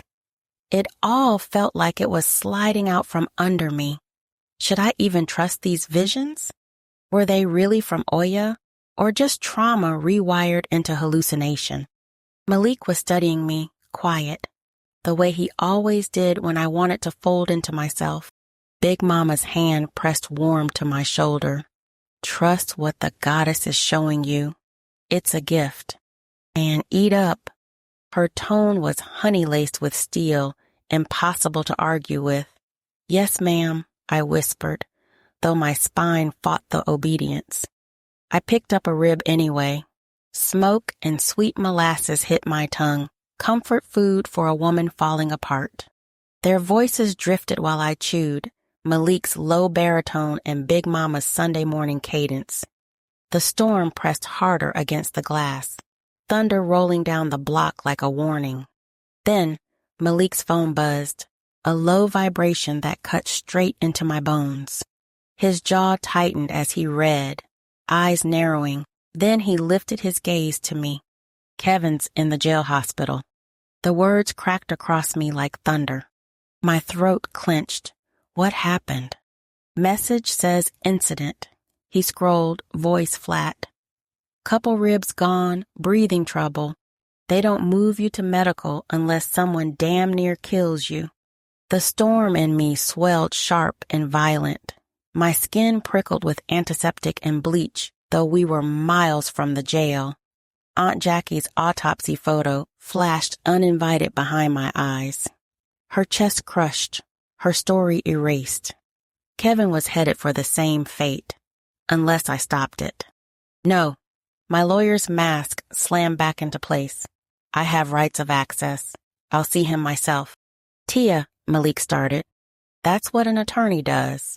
My voice rose, sharper than I meant. My fingernails dug into my palm. "I'm not letting the Talon beat him silent in a cell while I sit here chewing ribs like everything's fine." The silence thickened. Big Mama just folded her arms, eyes deep as a stock pot of soup. Malik leaned forward, voice certain. "I'm coming with you." Outside, rain streaked the window like veins of lightning. My reflection stared back, lawyer suit still pressed, Oya's pendant glowing faintly against my throat. A courtroom war, a street war, both wanted blood. For the first time, I wasn't sure which one I was already losing. Chapter 17. The afternoon heat baked the brick and razor wire of Metronix City jail, storm clouds pressing low over the skyline. Inside, they tried every trick to stall me. Lost paperwork, wrong forms, phone calls that went nowhere. By the time Malik and I reached the hospital ward, my jaw ached from clenching. The antiseptic stench hit first. Bleach and piss, humming fluorescents buzzing like angry hornets. 2 COs leaned on the door frame like they owned the place. One cracked his knuckles, slow and deliberate. C.O. Davis. My stomach lurched. The thin one beside him had cold, watchful eyes. I recognized them both. They were the ones from my vision, the ones who had put Kevin here. Miss Jackson, Davis smirked, like my name carried rot. We apologize for the loss of your paperwork. I lifted the file anyway, clutched so tight the edges bent. I'm his attorney of record. You don't lose court documents. You'd be surprised what gets misplaced in here. The thin one snorted, eyes sliding to Malik in his pressed black suit. Don't usually see defense attorneys rolling too deep. Malik didn't blink. Paralegal, he said, voice flat enough to cut glass. The lock clicked. They let us through. Kevin lay strapped to a thin bed, ribs swaddled in gauze. His chest rose uneven, every breath a negotiation. One eye swollen shut, lips split. I swallowed the bile climbing my throat. Kevin? His good eye flicked to me, tried to smile, teeth streaked with blood. I slid closer, lawyer mask snapping into place. We're filing an emergency motion. We'll get you out. The COs chuckled behind me, sound bouncing off tile, paperwork lost, motions misplaced. Nothing moved. Say it, I begged. Tell me what happened. He wheezed, words shredded. His hand shot up, trembling, clutching my wrist with surprising force. Save my MJ. The plea seared into me, hotter than the IV needle taped to his arm. Where do I find her? But his eyes rolled back. The monitors screamed flat panic. The door banged open and a doctor rushed in, barking orders. Clear the room, now. Malik tugged me back as nurses swarmed. Kevin convulsed once, then stilled. They sedated him, intubated, plugged machines into the fight. Finally, the doctor turned, sweat on his brow. He's alive, but he's not waking up anytime soon. My knees buckled. Malik caught my elbow, steadying me. Davis and the thin CO waited outside, lazy grins plastered on. As we passed, Davis slid a glossy photo onto the counter. My SUV, parked outside Big Mama's, a silver Talon watermark stamped across the corner. The timing was impossible. It was from earlier today, hours ago, right before I drove here. I froze. Malik's hand brushed mine, warning pressure. His voice was low, meant for me only. Don't give them the satisfaction. I shoved the photo back, teeth gritted. This is harassment. I'll file charges. The thin one smirked. File what? I didn't see a thing. My pulse thundered, storm pressing against the building's walls. Oya whispering through the hum of fluorescence. This is no courtroom fight. I froze. That wasn't me thinking it. The words carried weight, electric, foreign. My throat went dry. Was the goddess actually speaking to me now? No. I forced the thought back, shoved it under legal briefs and case law. Hallucination, stress, trauma, had to be. But the storm in my chest said otherwise. I pressed my palm to the door frame, vile burning my tongue. I'll find MJ. I swear, I'll make sure he's freed. Malik leaned in close, grip firm around my hand. I'm calling in favors. Kevin's not staying here. You get that SUV swept. Today. My phone buzzed at my hip. Andre. I swiped it silent, thumbed a quick text. client hurt, at jail, then shoved it away. Kevin's monitors beeped steady behind us, but it was my heartbeat that thundered like the storm had already broken through the walls. Chapter 18. By the time I left Metronix City Jail, I was hollowed out. Kevin strapped to that bed, whispering, "Save my MJ," before the machines dragged him under. The impossible photo stamped with the Talon's mark, and Oya's whisper, riding the hum of the fluorescence.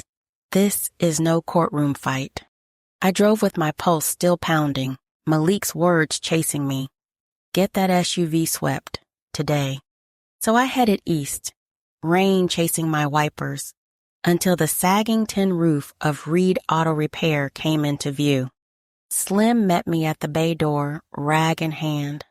It seemed like grief had carved new lines into his face since I last saw him, but his eyes softened when they landed on me. "Ms. Jackson," he said, respectful, no hesitation. "First, it's Talon assholes trying to scare you. Now this? You look like the days tried to kill you." A shaky laugh slipped out, jagged at the edges. "Feels about right." He didn't push, just guided me inside.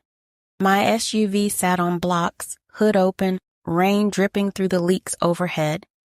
Slim leaned into the back seat, whistled low, and pulled a small black device free. "Here's your ghost," he said, holding it like something filthy. "Little camera. They've been riding with you, too, closer than family." The bile rose fast. Every mile I'd driven, every stoplight, every private second stolen, my throat burned. I could file harassment charges. Slim shook his head gently. "You could, and you'd be right, but paper don't mean much when the ones watching you sign the judge's orders, too." I sagged against the workbench. My briefcase toppled, notes spilling onto oil-stained concrete. Motion smeared black, pages ruined.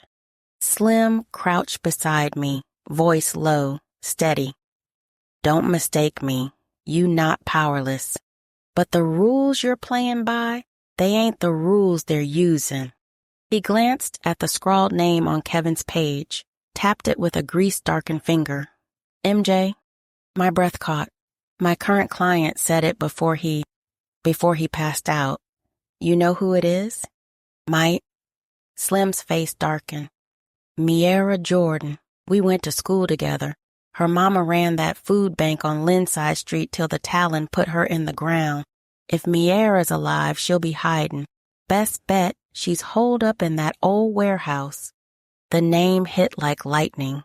My pendant warmed against my chest, faint but real. I clenched the briefcase tighter. "And if she's not?" Slim's jaw set. "Then you got one more ghost the Talon won't stay quiet about." Silence stretched. The storm pounded harder against the roof, rain dripping faster through the leaks. I said, "I've got to find her. She's the key to Kevin's case. If I don't at least try and he dies, I won't forgive myself." Slim nodded slowly. "Then you won't go alone. You have my word."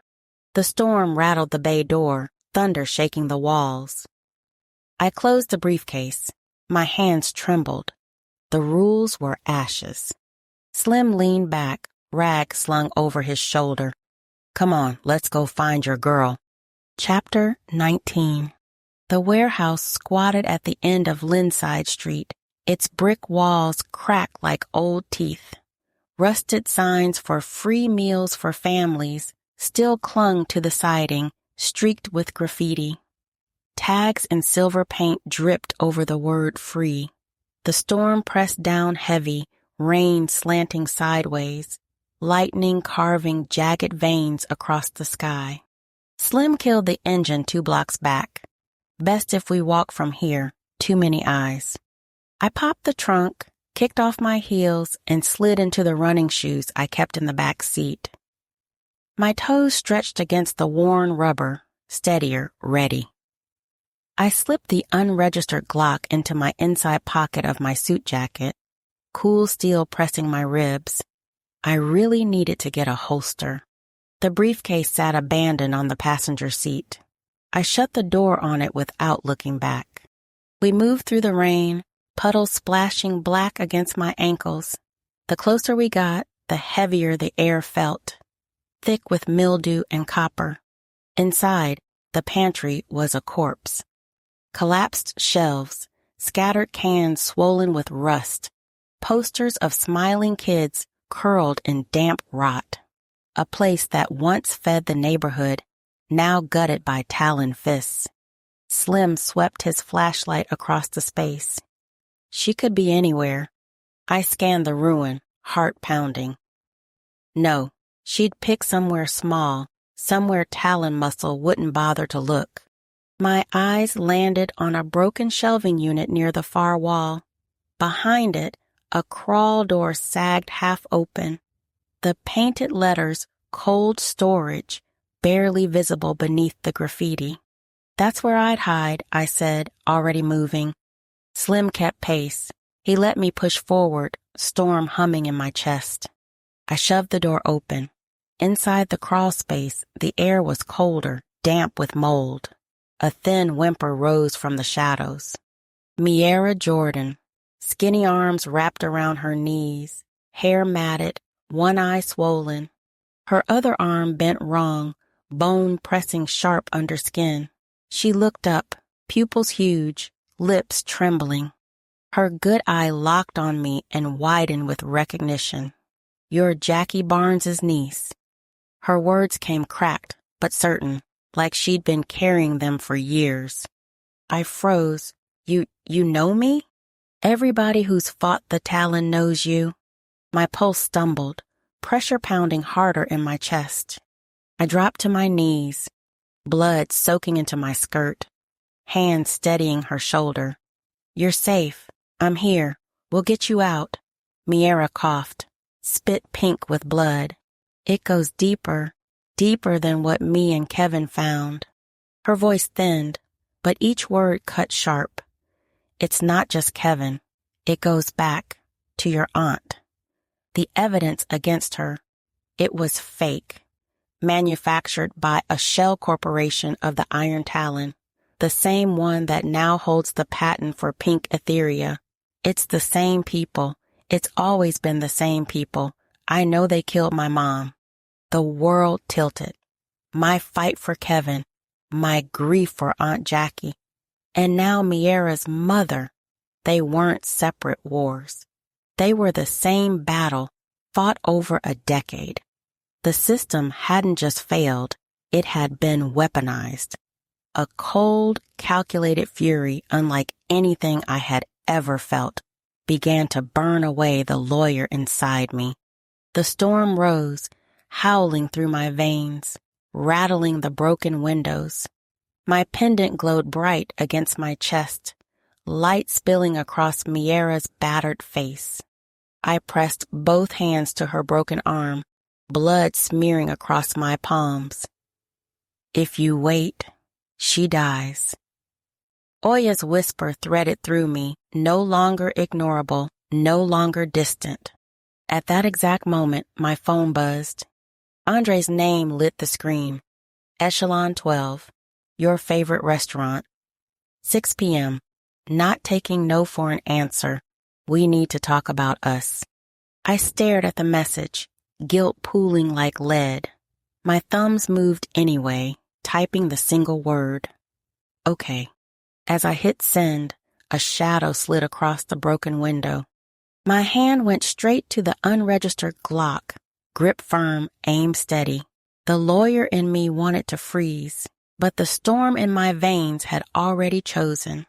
Slim mirrored me, slow and quiet, his hand hovering near his waistband. I pushed Miera behind me to protect her, blood hot on my hands, storm blazing in my chest. I had promised Andre dinner at 6 to get everything straight. But first, I had to survive the next hour. Episode 6, Crossfire. Chapter 20. The broken glass rattled in the window frame as the storm pressed against the warehouse. My Glock was steady in my hand, sights locked on the shadow slipping through the broken light. "Come out." My voice cracked like the thunder overhead. The figure stepped into view. That Talon grunt. Purple Mohawk boy. He didn't flinch at the barrel aimed at his chest. Rain streaked down his face, thunder cracking behind him. In his fist, a brown bottle sloshed with gasoline, rag jutting from the top. He struck a lighter. The rag caught, flame licking wild in the wind. His voice cut low but almost reluctant. "I'm here for the girl, MJ." Behind me, Miera gasped. My finger tightened. If I pulled the trigger center mass, he'd never walk out of here. But that was a line I hadn't crossed. Not yet. I angled low and squeezed once. The round tore into the cinder block inches from his boot. Concrete chips sprayed. My second shot cracked higher, snapping brick beside his head. Not this day. Purple Mohawk boy didn't even blink. He just shook his head. "Ms. Jackson, you were never supposed to be here. Get out while you can." My pulse thundered.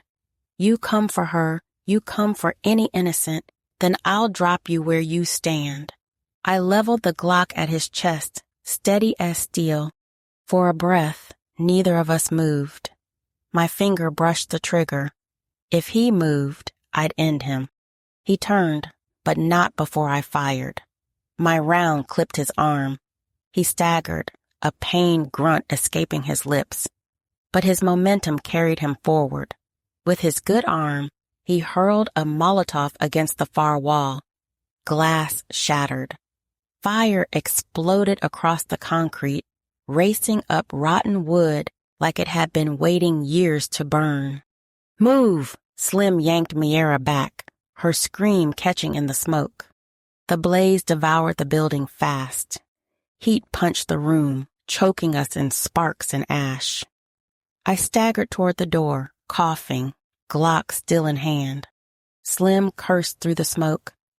"I killed the tracking feeds. Every camera, every mic. How the hell did they still find us?" Outside, Purple Mohawk boy staggered back, clutching his arm, blood darkening in the rain. He stumbled, half running, half falling. The fire roared behind him, chasing his retreat. My throat burned as I shoved Miera through the warped doorway. The late afternoon air slapped cool, but the smoke clung to my lungs. Slim doubled over, hacking. "They've got something deeper. Inside. This ain't just cameras."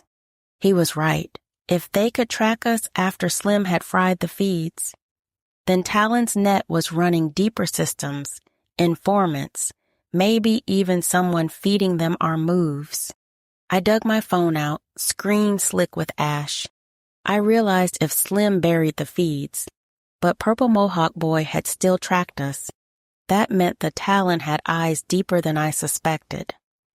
I knew for certain that if Miera stayed anywhere near me, she'd be dead, and my chance at protecting her and Kevin was over. "Think, Tia," I said to myself. Malik could vanish people, make them ghosts the system couldn't touch. Black Ops tradecraft. Dangerous, but it was the only move left. I hit call, jaw locked tight. "I'm adding to your list. I know you're working to get Kevin moved, but we've found Miera Jordan. She needs to disappear like now." Lightning split the sky. Behind me, the warehouse burned down to its bones. And somewhere in the rain, I knew Purple Mohawk boy was bleeding and running, but not finished with me yet. Chapter 21. We doubled back through side streets until my SUV came into view, parked 2 blocks from the blaze. Smoke clung to our clothes, every breath raw. Miera sagged between us, too shaken to walk steady, her coughs rattling like broken glass. Slim cussed the whole way, like he could spit the fire out of existence. I shoved Miera into the back seat, Slim piling in after her. My Glock stayed on my lap as I slid behind the wheel. The rain smeared the windshield, and for 2 blocks after I drove away, I expected Talon headlights to flare in the mirror. By the time I pulled into the cracked lot behind Slim's shop, my lungs burned and my hands ached from gripping the wheel. Miera coughed so hard her ribs shook. Slim hacked beside her. None of us looked like survivors, but we were. Headlights swept the lot, and for a heartbeat my chest clenched. Was it more Talon thugs? Another fire waiting to catch? I lifted the Glock, finger brushing the trigger. Then I saw Malik's tech van, hulking like a fortress on wheels, matte, black, and bristling with antennas. His headquarters, his hideout, and his penance. Malik stepped out, wrapped in that leather trench coat, prosthetic leg moving steady like it had never slowed him down. He walked like the storm bent around him, not the other way. The smoke still burned in my chest when he stepped closer, and for a beat, I caught him over the smells. Soap, spice, and the faint bitterness of coffee. Normal things. Human things. I didn't realize how much I needed him in this moment. His presence was so close that it made it impossible not to breathe him in. He scanned the block before locking on me, eyes steady, grounding. For a second, my pulse eased. Damn him for that. Warehouse is gone, he said, voice rough. Whole damn place went up. You're lucky to be standing. Lucky doesn't cover it. Talon found us even after Slim killed the tracking feeds. I snapped, my throat raw. That means they're running deep surveillance, Malik said, eyes cutting sharp. Miera doesn't stay in play. I've got to keep her locked down, off radar. Miera's voice cracked. They'll come for me anyway. I crouched, gripping her shoulders. Listen to me. You survived. That makes you their worst nightmare, but I need you safe while I burn this whole lie down to save you and Kevin. She nodded weakly, letting Malik guide her toward the tech van. He paused, hand tight on Miera's arm, eyes cutting to me. I've been calling in every favor I've got, he said, voice low. Old contacts, black ops ghosts pushing to get Kevin moved out of that hellhole, but it's crawling slow. No one wants to stick their neck out too far. He held my stare. I'm open to other ideas. I don't have any, but I can't wait for ghosts to move, I said. Malik's gaze lingered on me. He said, voice low, do what you do best. Just don't forget, you don't have to do it alone. Then he closed the door to the tech van and took off. If his channels were stalling, I had to find another crack in the wall. If there was still any part of the system worth leaning on, I had to push it now. Kevin's blood was on the line. I wouldn't lose him, not like I lost my aunt, not to the system pretending it was blind. I stood in the rain, watching the van's taillights blur. My mind wouldn't let me stop. I could fix this, at least try. If there was still any part of the system worth leaning on, I had to push it now. I pulled out my phone, thumb hovering over the judge's number. It was only 5, so she might still be in her chambers. My chest burned like the blaze purple mohawk boy left behind as I pressed call. Static. Then a dismissive voice. Miss Jackson, it's after hours. This better be worth interrupting the end of my workday. I'm just about to leave. I paced beneath the dripping awning, rain pounding the street. Your Honor, my client is in critical condition in Metronix City jail, beaten, I believe, by guards, all because he's charged with a murder that never happened. I have irrefutable evidence the alleged victim is alive, breathing. A pause. Silence. Finally, the judge exhaled. In my chambers, 6 o'clock this evening sharp. Don't waste my time. The line went dead. Chapter 22. The house was too quiet when I walked in.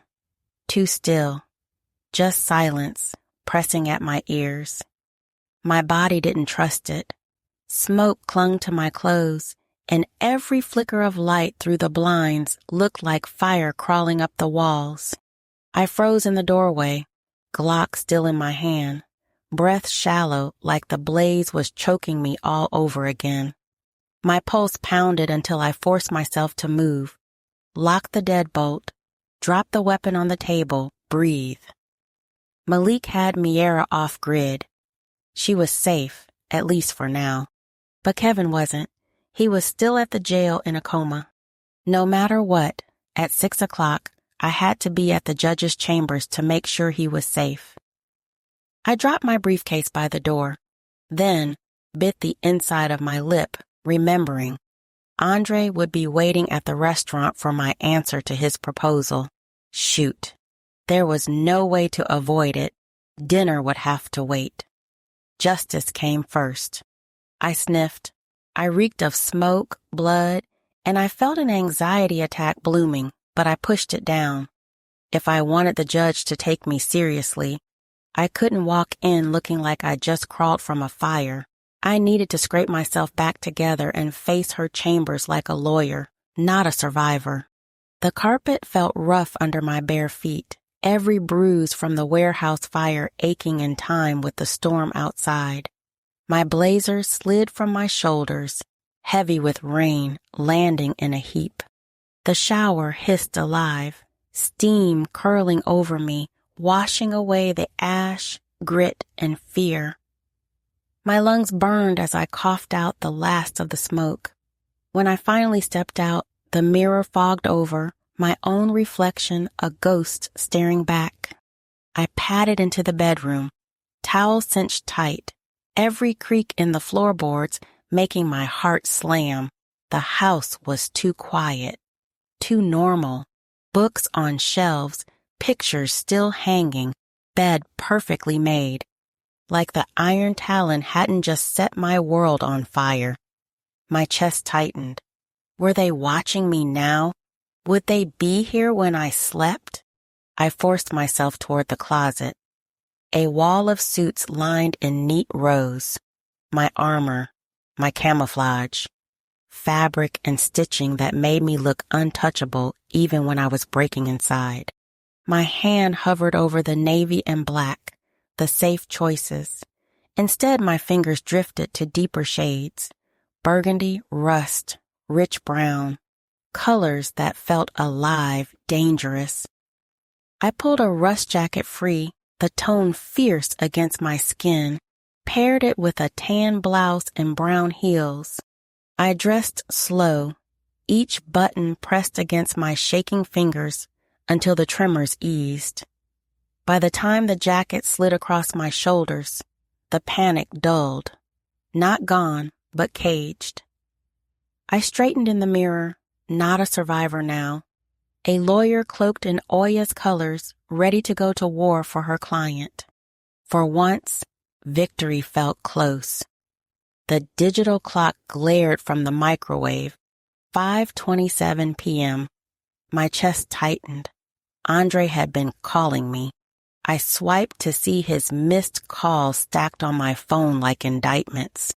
I pressed the screen, dark, whispering, "Later, I'll make it right." Buzz. Andre's name lit the phone. I thought it might be better if I responded back in text and told him I'd be late, but I would come right after court. I opened, and his face filled the screen, bound, gagged, eyes wide with terror. Behind him, concrete walls smeared with shadows. My heart stopped. One text followed.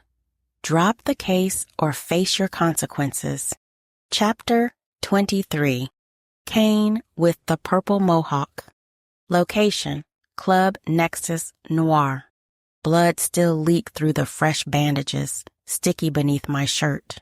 The slug had torn straight through the meat of my arm, close enough to the bone that every breath felt like fire chewing its way down to the marrow.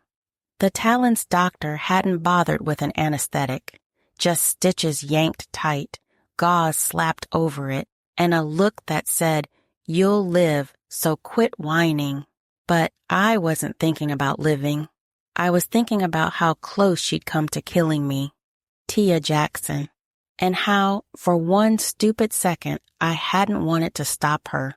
Every throb reminded me I needed a real doctor. Instead, I got shoved back into Dante's club, blood seeping through my sleeve, head still ringing of smoke and gasoline, and it still wasn't enough. Inside Dante's office, the walls hummed with cold steel and flickering light. Dante sat in the shadows, glass of etheria glowing faint pink in his hand. His smile was all blade. You let her walk out alive. You let the witness breathe, and you let her shoot you, he said. My jaw tightened. I swallowed the words I wanted to spit about how easy it would have been to gun her down, how maybe I didn't want to, about how MJ's survival wasn't my failure, but my choice. But silence was survival. Dante leaned forward, eyes glinting, sharp as a hawk.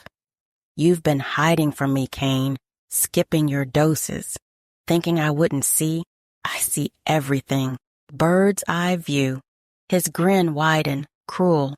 But you can't fly free, not when you're this sloppy. He set the glass aside. Two of his bouncers moved in, heavy shoulders blocking the light. Get your hands off me. I jerked back. Fire tore through my wounded arm, hot enough to make me scream.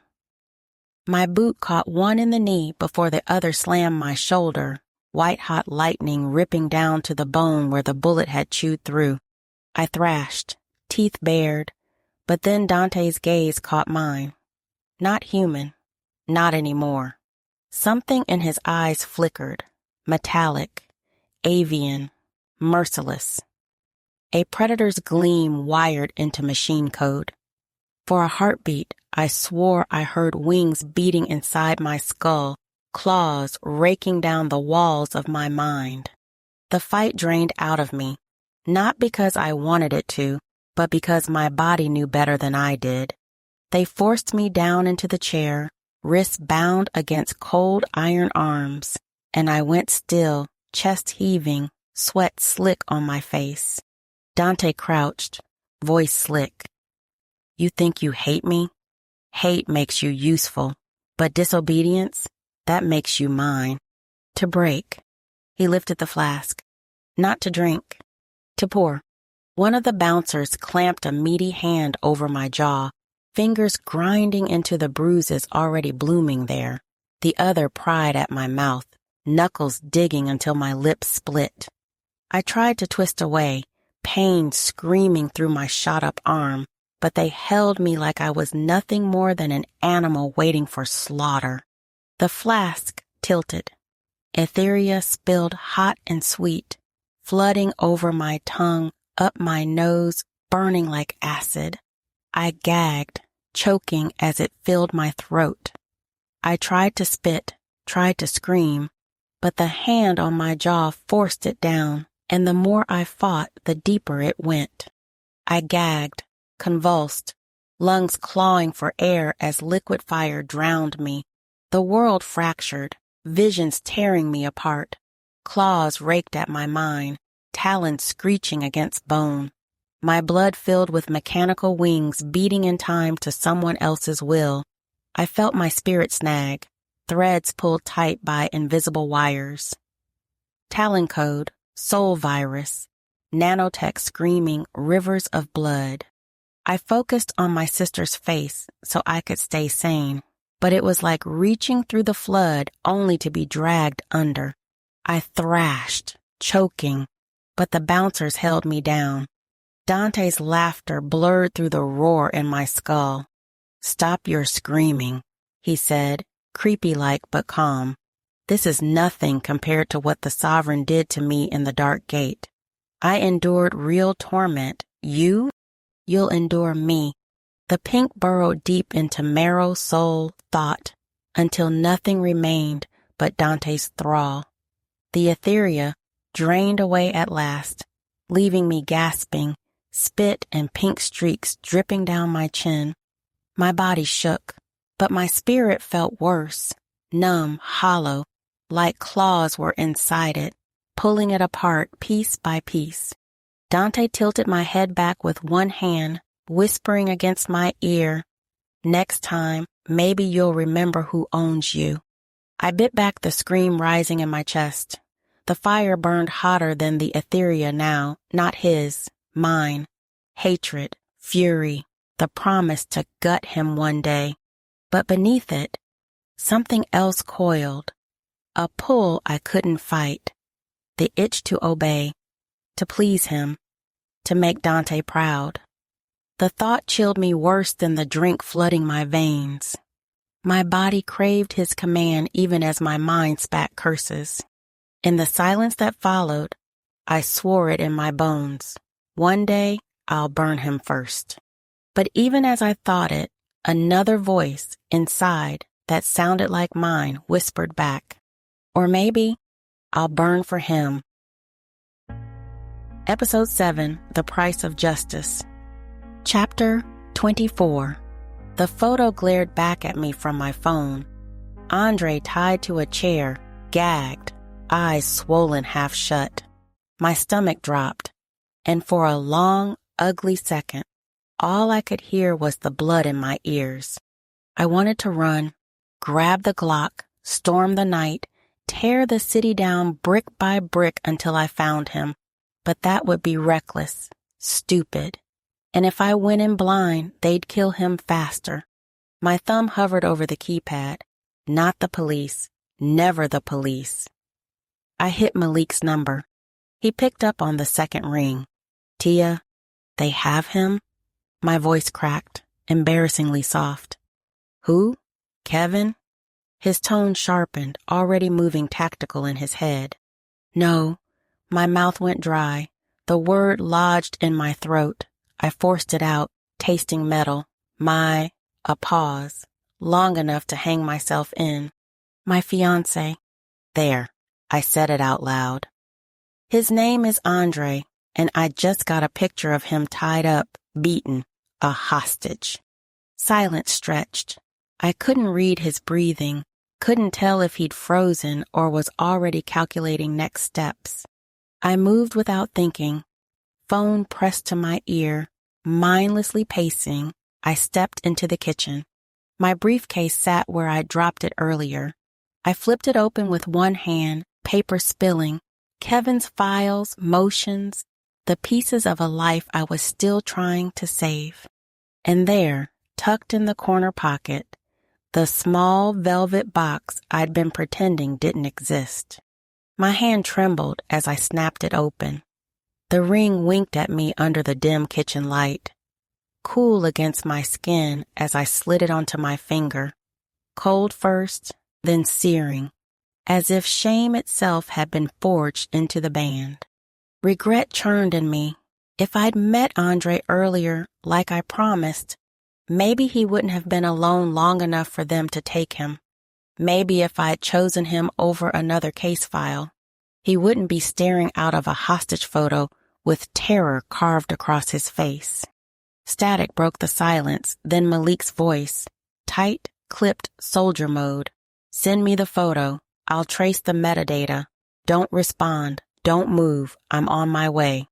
My chest clenched. For a second, I wanted to fold into his command, let him carry it like he always did, but I couldn't. Not this time. Inside, I told myself, it's going to be okay. It has to be okay. Oh yeah, keep him breathing. Keep me steady.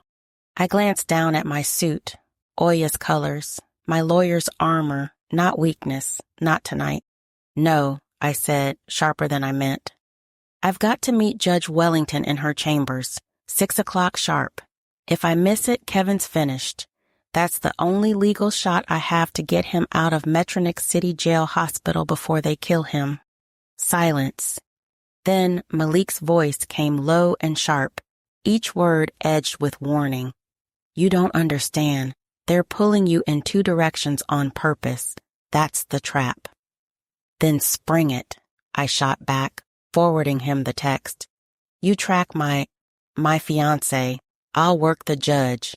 If I let one fall, the other means nothing." I ended the call. On the counter, The velvet ring box sat among the paperwork like it belonged there. My hand shook as I twisted the band on my finger. It fit perfectly, too perfectly, and heavy, too heavy, like carrying two lives at once. The kitchen hummed with silence, the raindrops whispering against the glass. I shut my eyes, clutching the phone. The ring felt heavier than any weapon I owned, carrying both a new identity and the risk of my greatest failure. Chapter 25. I forced my steps steady as I crossed the marble floor toward Judge Wellington's chambers. My pulse still throbbed from Andre's photo, but I paced it calm over panic. Kevin first. One shot. No mistakes. The clerk opened the door, and I entered the chamber. Bookshelves, oak desk, the smell of polish and ink, power layered into every detail. Wellington sat poised, back straight, eyes already on me. You have 5 minutes, Ms. Jackson. Make them count. I set Kevin's files on her desk, each page a tremor beneath my hand. Miera Jordan is alive. Kevin Barnes has been beaten in custody. He won't survive another week in Metronix City Jail Hospital.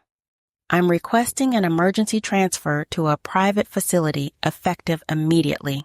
She flipped through the packet, photos of Kevin's bruises, the intake notes from the jail hospital, a thumb drive with time-stamped footage of Miera Jordan alive and hiding.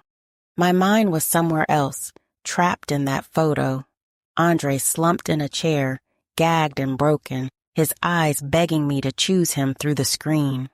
But my voice stayed steady, cold as steel. You're accusing the guards in question of misconduct, Wellington said. I shot back. I'm presenting evidence. You can ignore it or you can act. But if you do nothing, his blood is on your bench. Her gaze lifted, locking on mine. Not fiery, not furious, but surmising, searching. For a flicker, I felt seen, too seen. She leaned back, considering me as if she were listening to more than my words, as if she could hear the panic I was strangling down. She reached for her pen, steady, controlled, then her eyes flicked to my hand. Now that's an engagement, Rock. Who's the lucky man, she said. I almost stumbled over my words, feeling the dam about to crack. Andre Watkins. Really? Her brows lifted. He clerked for me once. Bright enough, but he couldn't stomach the tough stuff. Ran to corporate law instead. Safe, predictable. Her gaze lingered on me, studying, measuring. A good match for you. Torment twisted through me. I curled my fingers into a fist, the band cutting into my skin. Then Wellington signed. Transfer order granted. She slid the paper across the desk with precision but some concern. This order paints a target on both our backs. Her eyes lingered, almost protective. Then the softness thinned into something sharper, colder. You need to understand something, Ms. Jackson. Dante Gallo is just the hand, the mind behind him you haven't truly faced yet. The words chilled me. For a second, I forgot to breathe. I took the order, nodded once, and walked out before the cracks in me showed. At the clerk's desk, I slid the document across the counter. Fax it to Metronix City Jail Hospital. The clerk adjusted her glasses, giving me the flat look of someone who didn't like being ordered. We'll take care of it. That should have been enough. But I didn't trust should. Not here, not with Kevin's life hanging in the balance. I snapped photos of the order with my phone. I should have taken a minute to savor the win, but my mind was scattered, running in 100 directions. All I had left was hope. Hope that Kevin would still be breathing. Hope the transfer order would hold. Hope that Andre was still alive. In the hallway, I yanked out my phone. Order secured. Get Kevin picked up now. I fired pictures to Malik. If they lose the facts from the judge, use these. Malik's reply came instantly, already in motion, about the other task. Metadata is scrubbed clean, military grade. I have nothing. I can't find him. Still working to identify the location. I gripped the phone so tight my knuckles ached. Dread braided inside me. The screen buzzed again with Andre's face. A new message. You didn't listen. Now you're on my time. Give me MJ plus everything she has on Nexus Noir, or your man dies in an hour at Simmons Automotive. The words blurred. The order shook in my hand. Kevin's life, Andre's life, Miera's life, and the truth. All of it balancing on one impossible demand. The transfer order crinkled in my fist like tissue, a flimsy victory I could blow through with one breath. On my screen, Andre's swollen face stared back at me. Rope bit into his wrists, tape over his mouth, one eye purpled shut. The marble hallway hummed with fluorescent lights and old ghosts. I tasted copper. 1 hour. Not a strategy problem. A countdown to the worst version of me. I didn't call Malik. He'd tell me to wait, to hold the line. He'd pick Kevin over Andre. That was his mission. Andre was mine, my fault, my burden. Chapter 26. My pulse hadn't slowed since the courthouse. Each block closer to the texted location, ground like glass in an open wound. The courthouse air still clung to my suit, but the woman who argued motions was gone. All I had left was Andre's photo on my phone and the ring on my finger, cutting deeper with every mile. Simmons Automotive loomed at the block's edge, its sign half peeled, the crooked S hanging like a broken tooth. The bay doors rolled halfway down, grinning shadows behind them. The engagement ring burned against my skin, not a promise, but a brand. My prayer to Oya wasn't for justice, not even victory, only for Andre's breath. All of this was my fault, my incessant need to see justice. 2 Talon soldiers peeled out of the shadows, rain sliding off their jackets and sheets.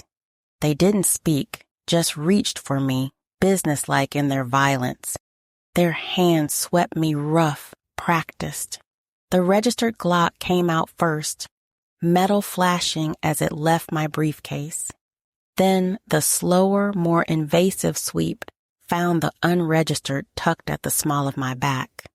Cold air rushed in where it had been. My heart slammed against my ribs, begging me to turn back. Instead, I fixed my eyes forward, chin lifted. Not in bravado, in survival. If I let them see fear, I was already finished. So I watched them instead. The shorter one carried weight in his right hip. The taller favored his left leg. Details, small and sharp. If I lived through this, I'd need to know how they moved, especially since I'd have to exploit their weaknesses to get Andre and me out of here fast. If I could.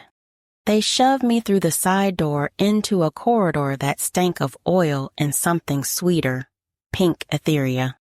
Hoses coiled like veins overhead. Tire marks speckled with faint pink stains that glowed faintly under the buzzing lights.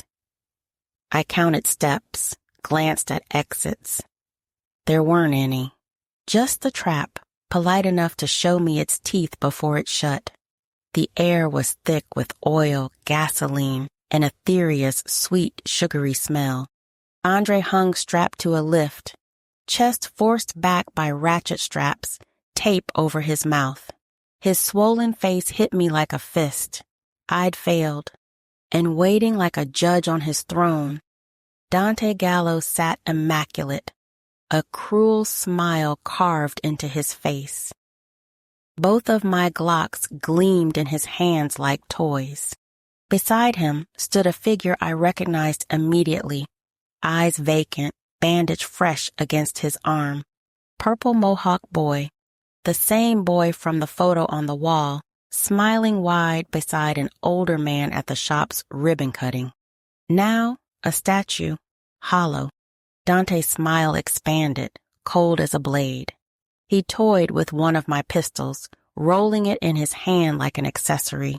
I told you once, Miss Jackson, I wasn't here to scare you. I was here to measure you, and predictable as ever, you came alone.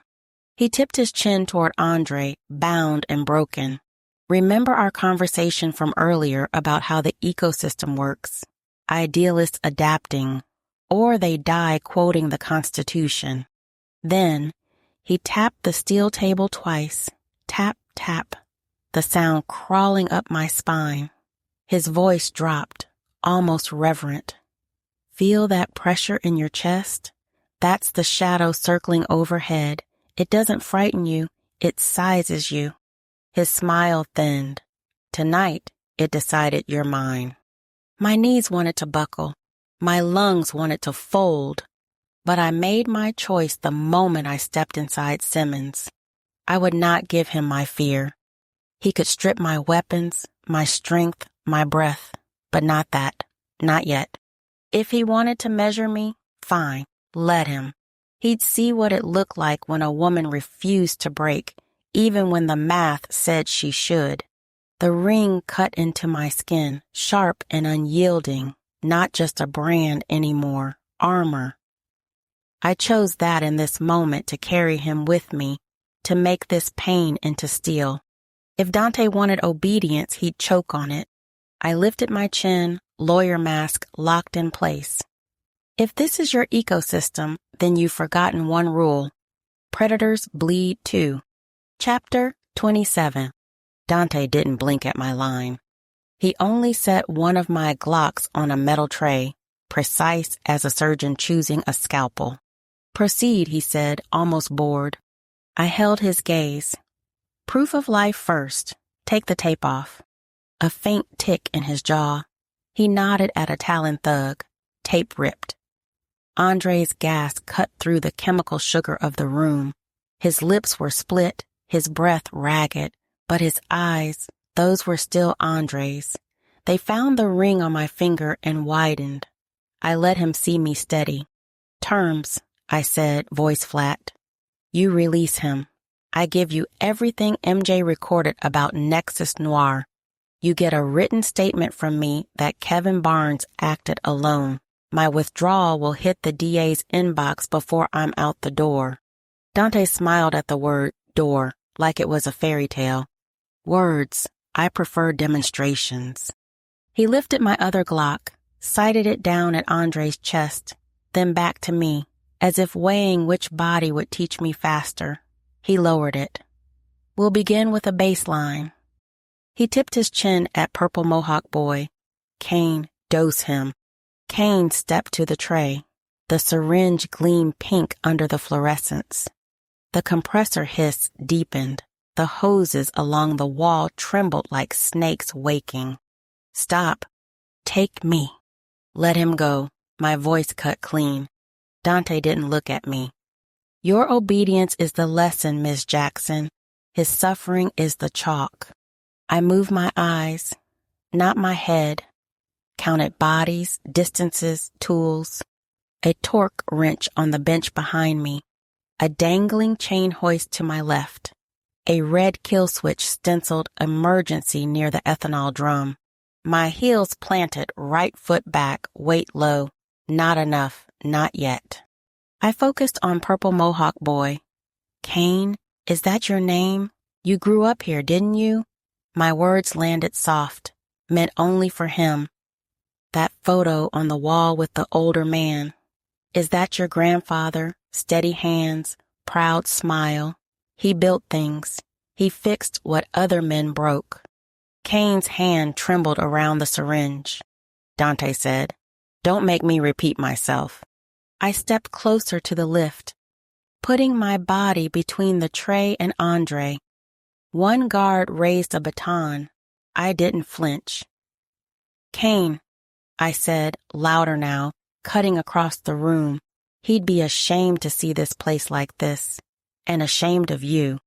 His eyes slid to me, empty as winter, then not. Something moved, a pulse waking under ice. Dante said, "Kane." The syringe hovered over Andre's vein. The room's eyes were locked on Kane, and I moved in that sliver of distraction. My fingers found the ratchet at his wrist, working blind, working fast. One strap gave, not enough. Andre shook his head, desperate. The sound scraped raw. I swallowed fear like glass. I stared at Kane. Choose. He chose. He spun. The syringe buried in Dante's thigh with a neat, vicious punch. Chaos detonated. A tray clanged to concrete, vials shattered in a blush of pink. A Talon thug lunged. Kane slammed the metal tray into his face. A wet crunch, then turned, driving a shoulder into the second guard's ribs. Dante didn't scream. He growled. He seized Kane by the front of his jacket and hurled him into a waiting tower of tires. Rubber avalanched, swallowing him whole. Get him out, Dante barked, voice feral. 2 men dove for Kane. A third snapped a baton toward me. I moved. The torque wrench hit my palm. I swung low, steel to shin. The guard folded. I pivoted past him, reached Andre. The ratchet straps bit my fingers. I yanked hard, cursing the steel. Another buckle slipped loose, still too many to go.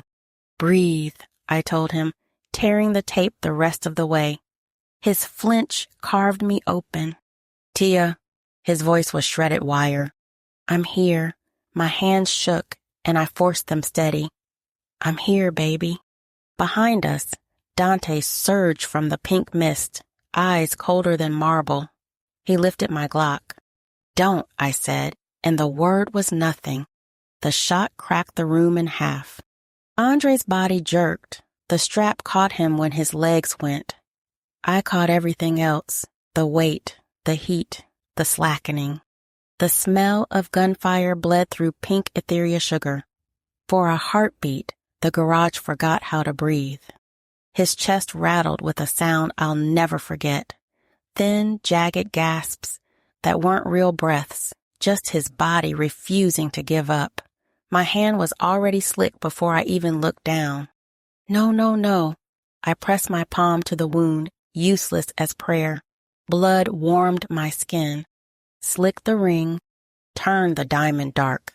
Stay with me. Dre, look at me. His gaze found my hand, the ring. A ghost of a smile tugged. You wore it. A whisper thread. Was that a yes? I nodded, desperate, tears burning the cuts I hadn't felt happen. Good, he breathed, the smallest laugh breaking into a cough. I knew. You would choose me. I love you. His eyes lost focus like a tide going out. His weight changed in my arms.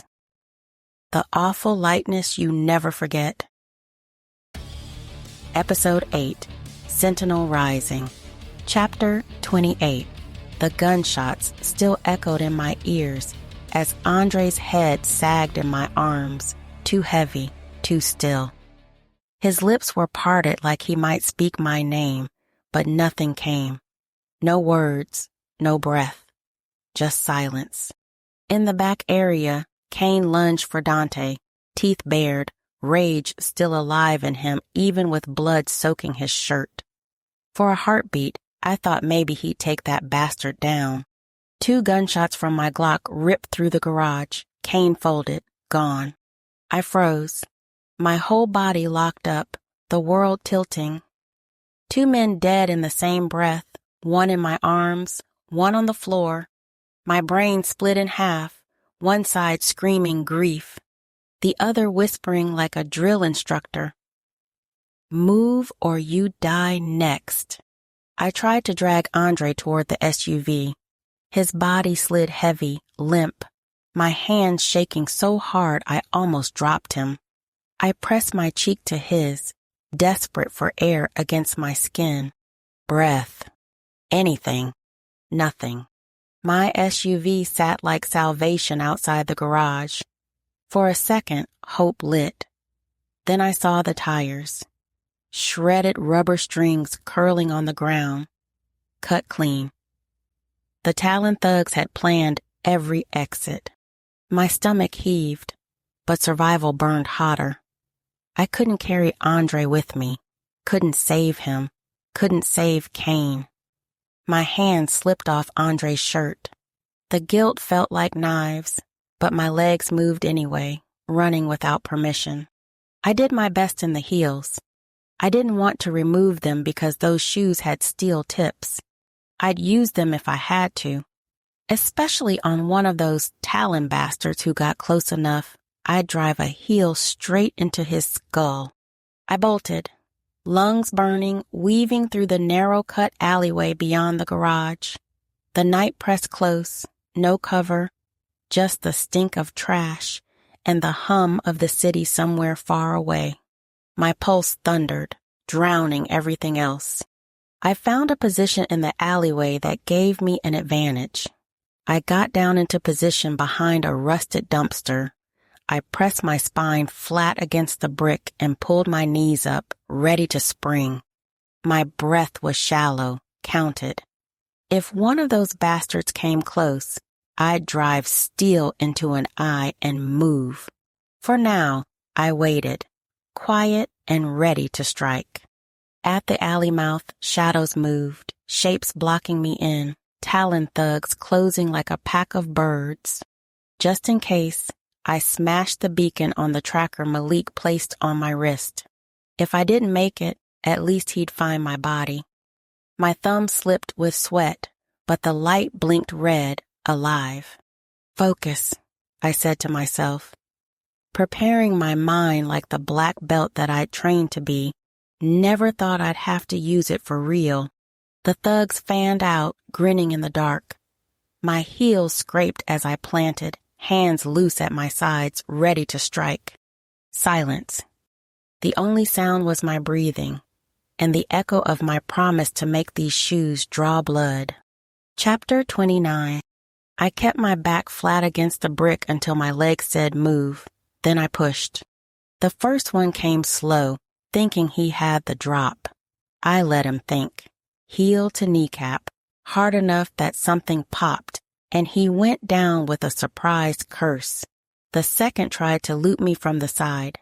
Elbow to the jaw, then a forearm across his throat until his hand loosened on his knife. I took him with a clean hip throw he never saw coming. The kind of move you do 1,000 times in training until it becomes a single reflex. My body remembered everything my head forgot. Heel strikes, elbow jabs, a wrist lock that bent a man into a position where he had to cough up his breath. I grabbed a pipe that used to prop a roll-up door and used it like an extension of my own arm. Quick, small taps that landed like punctuation. Not enough to break bone, but enough to make men think twice. For a second, the alley felt like a dojo, and I was the only person who mattered in it. They came in clumsy sets, muscle and bravado and cheap leather. They smelled like desperation. I moved like I'd been waiting for this my whole life. A rhythm of anger and muscle and economy. 1 down, 2 down. The third spat and lunged. I met him with a heel hooked under his ribs and twisted, sending him crashing into a trash pile. The pipe thudded, metal on metal. My hands were steady, my breath even. Then someone cleared his throat behind me. The air changed. He didn't hurry. He never did. Dante stepped into the mouth of the alley as if he owned the night and the sky above it. Black coat, collar up, the metal pipe balanced under his thumb, tapping lazy against his palm. He moved like a man who knows how everything he says will matter more than anything you could shout. Tap, tap. The sound cut through the alley like a countdown. My color left the world for a second, and came back slow-mo. I met his eyes and something in my chest died. He didn't look surprised exactly, only satisfied in that small clinical way that makes surgeons cruel. "Mad respect, but you fight too clean," he said. The pipe tapped against his palm. "I didn't expect you to be a black belt, though. Some of your moves are predictable. That's your mistake." He spoke like he was naming a defect in a machine, not issuing a threat. That line, so casual, so precise, grounded me. It made my hands clench harder. He gave me one of those slow surgical smiles and then, almost lazily, tipped his hand as if he were about to wield it. I moved for the swing. I saw the arc he intended and I read it because that's how you survive. I tightened, turned, pushed past his reach and aimed my fist at his throat. I expected him to swing the pipe. I didn't expect the palm of his hand. His hand struck like nothing I'd trained for, open, casual, and wrong. It slapped me hard enough to rattle the fillings in my teeth. The world detonated into blinding lights and the scream of my own breath. The back of my head hit the brick hard before I could count to 1. The taste of metal filled my mouth, blood warm on my tongue. For a second, the alley tilted and slowed. My fingers flexed, tried to curl into a fist, then slackened. The training wanted to rise and the body betrayed me. Tap, tap. That rhythm, his fingertips on the pipe, became everything in the moment. My eyelids fluttered. Measured. Patient. Terrified. I wanted to hate him with every fiber. I wanted to push through the blur and fight until my lungs quit. But the edges of the world thinned, sound pulled away. My hands went cold. The black seeped in from the corners like ink. For a second, the last thing I saw was Dante's profile, the slope of his brow, the calm line of his mouth, the small, perfect way he held a weapon like a joke. Tap, tap. Then darkness took me. Chapter 30. Dark, like the inside of a gun. The world folded inward, and I felt nothing at first but weight. The wrongness of my cheek pressed to brick, the taste of metal where my tooth had split. Pain came, then slowed. Sound thinned to a single note, the blood in my ears. Then the alley unstitched. Light did not come. Light arrived. A tearing, a sky-opening kind of thing that smelled like the time before storms, when the air tastes like old iron. Everything around me dissolved into something that wasn't of this world at all. Lightning braided through pillars of rain. The air felt older than the city. I should have been terrified. But all I felt was that hollow place in my chest, the one grief had carved open. Aunt Jackie's screams, Kevin's broken face, Andre's silence. They all crowded me, but instead of breaking me down, it lit something raw. My body wanted to quit. My spirit said not yet. Something moved inside the noise. Not a voice at first, more like a pressure, a presence. The storm focused. The air took on a body. A beautiful goddess stepped out of the cyclone. Oya was not a woman you could mistake for anything else. She was the space between thunder and lightning-made flesh. Skin the color of deep dusk, hair that unraveled into living streaks of light, and eyes that held the slow spinning of hurricanes. Her voice folded across me, layered. My mama's scold, a judge's verdict, a cyclone's roar. Your Aunt Jacqueline asked me to keep watch, and I have honored her wish. Tia Nichelle Jackson, you have been called to rise. Oya's horsewhip cracked once in the stormlight, not to strike, but to remind me where I stood. Her eyes spun slow like hurricanes that had seen centuries. Her gaze held mine, heavy with both warning and invitation. You have a choice to make now, breath or silence. You must choose if you will rise and be justice. Rise and be vengeance. You must choose if you will be both of these or be erased. My mind was all over the place. Was this real? Was this a dream? Great Mother, I don't get it. What are you asking of me? Her voice boomed across the crossroads. Whether you will rise as storm or pass as ash. You can walk on into silence with the dead, and I will not stop you. Or you can speak and be remade in my thunder. Take it and rise, or lay down and pass into ash. Choose, child, to be my sentinel or not. The storm won't wait. I thought about the sum total of my life.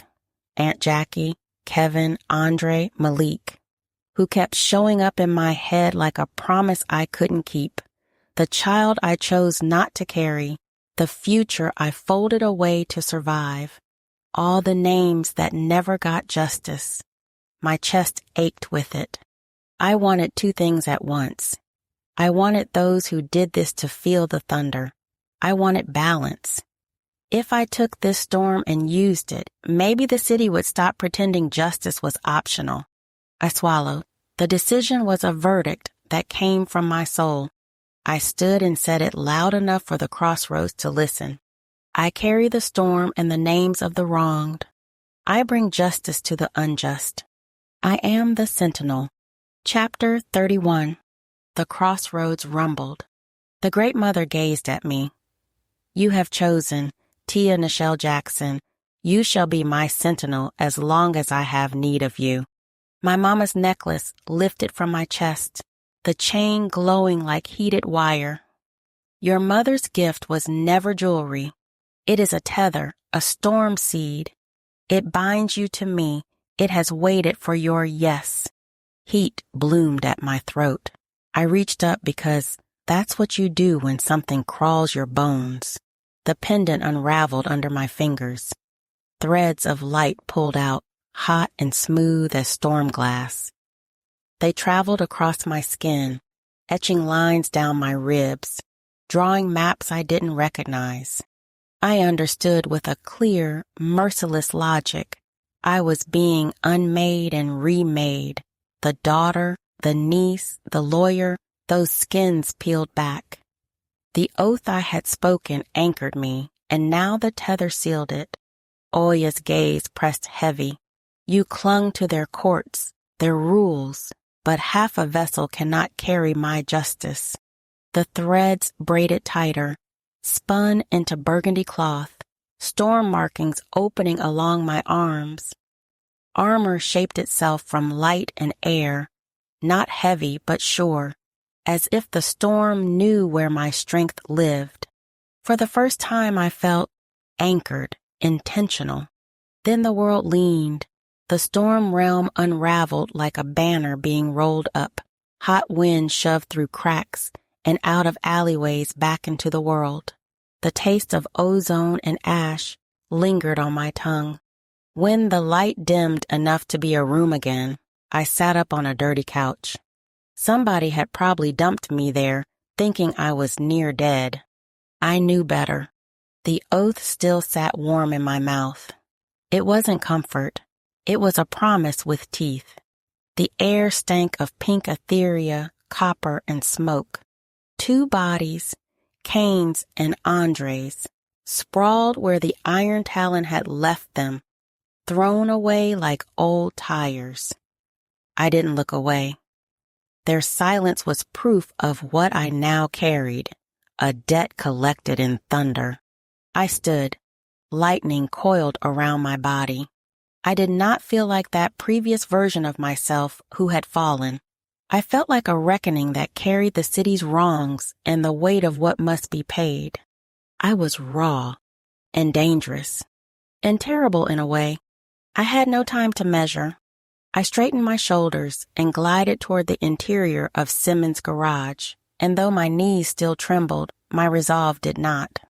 The storm had given me a new name, the Sentinel. Episode 9, the Epilogue. Chapter 32. Dante Gallo, Simmons Automotive. My hand still burned where I'd struck her. The sting clung like a brand, reminding me of the line I'd crossed. The Sovereign's voice echoed in my skull, "Don't touch her." But Tia Jackson had needed reminding, not because she was weak. Hell no. That woman had dropped my crew. Clean. Moved with fire in her eyes that made killers step back. She had bite, sharper than she had any right to. Who knew she was a black belt? Part of me, the dangerous part, almost respected her. Almost. But respect was poison when you held the chain. If I didn't show her who commanded this game, she'd keep thinking she was untouchable. I couldn't allow that. So, I'd slapped her like I would anyone in my crew who forgot their place. Necessary, I told myself. The word tasted like ash. She was alive. That's what mattered. Fuck the Sovereign anyway. I was tired of dancing to her tune. I'd handled Jackson's defiance and put her where she belonged. The Sovereign should be thanking me. I paced the bay, surveying the wreckage. Jackson's man sprawled where I'd left him, blood pooling beneath the hydraulic lift. Then Kane, one of my own, turned traitor in his final breath. Now I'd have to take his sister next. Make sure she understood the price of family betrayal. The metal pipe felt steady in my hand as I tapped it against my palm. Tap, tap. The rhythm calmed me, like the call and response in my grandmother's church. Before the Talon. Before the dark gate, I'd been a believer. With no parents to love and raise me, my grandmother cared about me, took me in with no questions. The goddess meant something to her, then, eventually me. That was before I learned that prayers only echo back empty when you really need them to be answered. Tap, tap. In my head, I composed a report for the Sovereign. Kane executed for disobedience. Andre Watkins disposed of. Jackson alive and broken, dumped in the office with the corpses. Mission parameters met. Everything accounted for. Order restored. Then the humming started. Low, wrong, cutting through the garage like storm wires about to snap. Not machinery, something deeper, hungrier. My hand stilled on the pipe. Boss. One of my crew's voices cracked like a teenager's. What the hell? The lights flickered, then died. Blackout. Darkness swallowed the bay thick as mud. My crew shifted, nervous energy crackling between them. Someone cursed. Another fumbled for a flashlight. But the hum kept building, vibrating through the concrete, up into my bones. The taste flooded my mouth. Ozone, bitter, metallic, dangerous. My chest tightened. I knew that taste. Get the fucking lights, I said, then stopped. Because in the center of the bay floor, something was forming. Lightning stitched itself into flesh. Arcs lashed across the walls, crawling the beams, coiling into the shape of a woman. The air itself caught fire, crackling with electricity that made my crew scream and stumble backward. They scrambled for weapons, crying like children. But I couldn't move. The pipe hung loose in my hand, forgotten. My throat opened before my brain could stop it. Great Mother. The words leaked out, torn between awe and 10 years of buried rage. Because I knew this presence. I'd called for it, screamed for it, bled for it in that concrete tomb beneath the city. The Dark Gate. 6 months in Metronix City Jail's deepest hole. Age 24. Forgotten by everyone except the first Sovereign in her experiments. They'd carved symbols into my skin with heated metal. Fed me the first version of pink etheria until my mind fractured and rebuilt itself into something they could use. And through it all, I'd prayed. Great Mother Oya, hear your son. Come for me. Save me. Don't let them break me. Over and over until my voice gave out. but the cell stayed silent. No thunder answered. No storm came. Just the first sovereign's laughter and the taste of uncut first-generation pink burning my throat. That's when I learned the truth.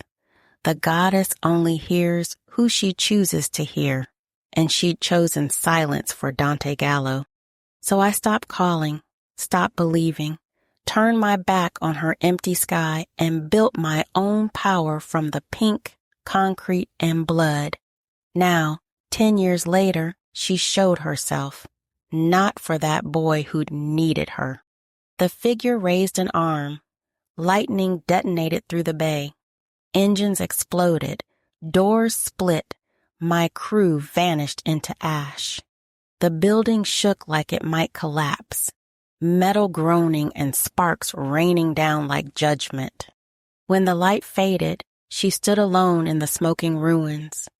Something terrifying yet beautiful, something divine. My knees wanted to buckle. My lungs wanted to fold. 10 years of buried faith and buried rage crashed together in my chest like opposing forces. I should have run, should have called for backup, should have done anything except what I did. Instead, I dropped the pipe, let it clatter on the concrete. My pupils dilated, splitting and fracturing as etheria surged through my veins. The bird of prey in my blood stretched its wings, talons extending from my fingertips. Not words, just rage as I charged into the lightning storm. Chapter 33. The first blow split my ribs. Dante's talons carved through my armor and flesh, sending me skidding across oil-slick concrete. Blood filled my mouth, copper and rage. For a breath, the wound screamed hot and jagged. Then the storm inside me stirred, knitting just enough flesh to let me breathe. Not whole, not fixed, just enough to stand again. His power broke me faster than I could mend, but I would not stay down. I felt more than my own pain. Oya's gift flooded through me. Insight. Cain's last breath rattled in my chest. Andre's heartbeat grew fainter by the second. Every victim that Dante Gallo had ever silenced screamed through my bones. A chorus of the wrong demanding justice. Dante circled me, no longer human. His eyes burned raptor gold, and ethereal mechanical veins pulsed beneath his skin like infected circuitry. When he moved, I heard the whisper of wings that shouldn't exist. You left me, vanished into silence, and now you think you can just come back like I've been waiting for you on my knees? No, I don't kneel anymore. I'll show you what your silence made, he screamed. I spat blood on the concrete and rose, lightning crackling down my arms. My mother's pendant. No, Oya's tether burned against my chest like a brand. You hurt people. You will answer for every one of them. I will make you remember what you did. The only person paying is you. I am here to collect. I lifted my hand as storm-light threads flared across my knuckles. He lunged with inhuman speed. At the last heartbeat, shadow and fading pulled me into darkness itself. My body thinned, slipping through shadow like smoke through fingers. His claws raked empty air where my throat had been. I stepped from the shadows behind him, storm gathering in my fist, and struck. Lightning exploded against his spine, blasting him into a tool rack. Metal screeched. Sparks showered the bay. His laughter came back wild, hungry. He liked the pain, wanted me to bleed for it. He sounded half crazed. I'll break you the way your silence broke me.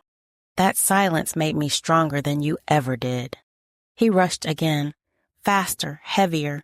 His talons found my ribs, punching through armor like paper.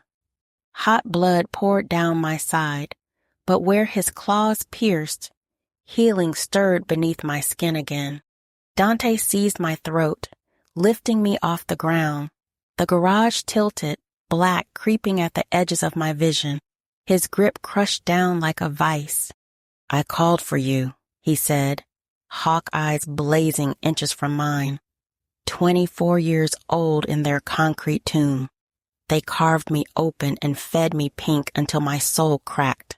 And I begged for you, Great Mother, to hear me. His grip tightened, my windpipe closed. Nothing. Silence. So I stopped believing in you and built my own power. Now you're here. Now you care. His voice dropped to something raw, broken. The storm outside cracked like a whip. Thunder shook the building's bones. My vision tunneled to pinpricks. But through the dark, I felt it building. Not just my power, hers. Oya's fury at what he'd done to her children. What he'd stolen, what he'd broken. It was unforgivable. She had no compassion for him. He needed to pay. Lightning split the sky outside and speared down through the bay roof, flooding my body with divine electricity. My back arched as the surge detonated through me and into Dante's chest. He screamed the sound of a predator burn mid-hunt and dropped me. I hit the floor gasping, lungs clawing for air, but the storm didn't fade. It filled me. Fists of fury ignited along my arms, turning my hands into weapons of living thunder. Dante staggered back, smoke rising from his chest. For the first time, something like fear flickered behind those inhuman eyes. Strike me, take me, save me, anything as long as it isn't silence. Don't you see? I am what your absence made. If you're back, then finish me or claim me. I stood, storm wind whipping around me, and let him see what his choice had cost. Not just the boy he'd been, but the goddess he'd denied. I am here to end you. Every scream you caused, everybody you left, I will make you answer. The lightning in my fist pulsed brighter. My fist descended like judgment itself and stopped inches from his face. Not mercy, justice. Instead of killing him, I let the storm speak through me one final time. Lightning erupted from my hand, not to destroy, but to break and rebuild, shattering every trace of pink etheria in his system, burning out the neural pathways that let the Talon control him, reducing years of his chemical slavery to ash. Dante's body arched, then went limp, unconscious but breathing, alive but free. I staggered back. My legs nearly buckled, but I stayed upright through sheer will. The fight was over. The predator was broken. But as I turned toward Andre's motionless form, I knew the real reckoning was just beginning. Chapter 34. My body collapsed into the wreckage like a puppet with cut strings. Every nerve screamed. Every muscle trembled from channeling lightning through flesh that wasn't built for it. I crawled across oil-stained concrete toward Andre's body in the office, my knees slicing open on broken glass. Each movement sent fire through my ribs where Dante's claws had torn me open. I knew I would eventually heal. The physical pain was nothing compared to the weight crushing my chest. He was so still, too still. I pulled him into my arms, his head flopping against my shoulder. His skin had already started to cool, that terrible transition from person to dead. My throat tore with whispered apologies. I'm sorry, I'm sorry, I'm sorry. The same broken words repeated until the meaning was lost. His blood had soaked through my storm armor, turning Oya's burgundy cloth black. It clung to my skin like guilt made manifest. The engagement ring caught the overhead lights, throwing fractured rainbows across his chest. I tried to slip it from my finger to leave it with him, a promise kept too late. But my hand shook too violently, blood making everything slick. The diamond felt like it weighed 1,000 pounds. I whispered to his silence, I'm sorry I chose the storm over you. I'm sorry I wasn't enough to save you. My fingers fumbled with the ring again. It should stay with him. He'd bought it believing in a future where I'd choose love over justice. A future I murdered the moment I chose my client over him. It stuck, slick with blood, as if the world itself wanted to keep me bound. My chest heaved. I tore at it until the skin split, until the metal scraped free with a sound like betrayal. The ring sat in my palm, heavy as a verdict. My hands shook as I pressed it into his cooling fingers, curling them around it like he could still hold what I never gave him. A sob broke from my chest, raw and animal. I rocked him like I could soothe him back to breathing, like the motion itself could turn back time. But Andre Watkins was gone, and I'd killed him as surely as if I'd pulled the trigger myself. Footsteps echoed through the garage. Heavy boots on concrete. My head snapped up, lightning still crackling faintly around my fingers. If more Talon thugs were coming, I'd turn them to ash. I had nothing left to lose. Chapter 35. Malik's POV. I drove like the city wasn't real. Red lights, sirens, all of it blurred. My hands shook on the wheel, and I kept seeing the worst. Why hadn't she contacted me sooner? How had they gotten to her? When her beacon flared, I was halfway out of town. I was stashing Miera and Kevin in a safe house, too far to matter when she needed me most. That guilt rode shotgun, telling me that I'd failed her. The beacon still pulsed on my dash, red and erratic. Alive, but wrong. A signal crying out through static. My gut told me it wasn't just tech interference. I gripped the wheel harder and floored it. Every mile between us an accusation. By the time I hit the location, an abandoned mechanic's shop, the night air smelled scorched, ozone and copper. Battlefield air. The bay doors hung crooked, blown wide like something had punched out from the inside. I parked hard, prosthetic leg hitting the asphalt with a hollow clank as I swung out. The sound always reminded me I wasn't the man I'd been in uniform. But training kicked in. Scan, assess, move. My boots splashed through puddles that weren't water. Thick, metallic, blood. I steadied my stance, compensating for the leg the way I'd drilled 1,000 times since the amputation. Weight shift, brace, move. The ache was there always, but it sharpened me, reminded me I'd survived worse nights than this. Smoke leaked from every seam of the building. Her SUV sat twisted, tires shredded to ribbons. Someone had tried to trap her here. The thought of cops crawling through this scene made my chest go cold. I crouched beside the vehicle, ran my fingers along the rubber teeth marks, calculated the angles, the intention. I'd make sure no badges, no reports, no trail leading back to her. I pulled out my phone and scrolled to a contact I'd hoped I'd never need. 3 rings. Slim, it's Malik. I need you at this abandoned building. A Simmons Automotive for an emergency cleanup. A pause. Then his voice, steady as always. Miss Jackson, is she okay? I don't know. I'm going in now. 20 minutes. I'll bring what I need. The line went dead. I texted him the location. I stood in the wreckage, letting the night air burn my lungs.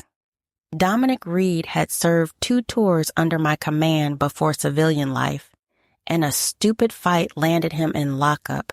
When he got out and opened his shop, I'd kept loose tabs. Not surveillance, just the kind of check you do on good soldiers trying to rebuild. I was shocked to find him helping my Tia, but she'd always been good at picking good people. Goddess, I hope I wasn't too late. My hand hovered near my sidearm, but instinct said bullets weren't what I'd need in there. Whatever happened inside wasn't just gunfire. It was something I didn't have a manual for. I squared my shoulders, tightened my jaw, and went in. Inside was ruin, metal twisted, engines cracked open like eggshells, and in the middle of it all, silence thick enough to choke. Then I saw her, a figure, terrifying, deadly, beautiful, a woman made of storm. Pure energy burned through her veins, her skin lit from the inside. For 1 sick second, I thought she wasn't real at all, just light shaped like a body. She stood, or maybe hovered, haloed in stormlight, her veins lit like rivers of fire.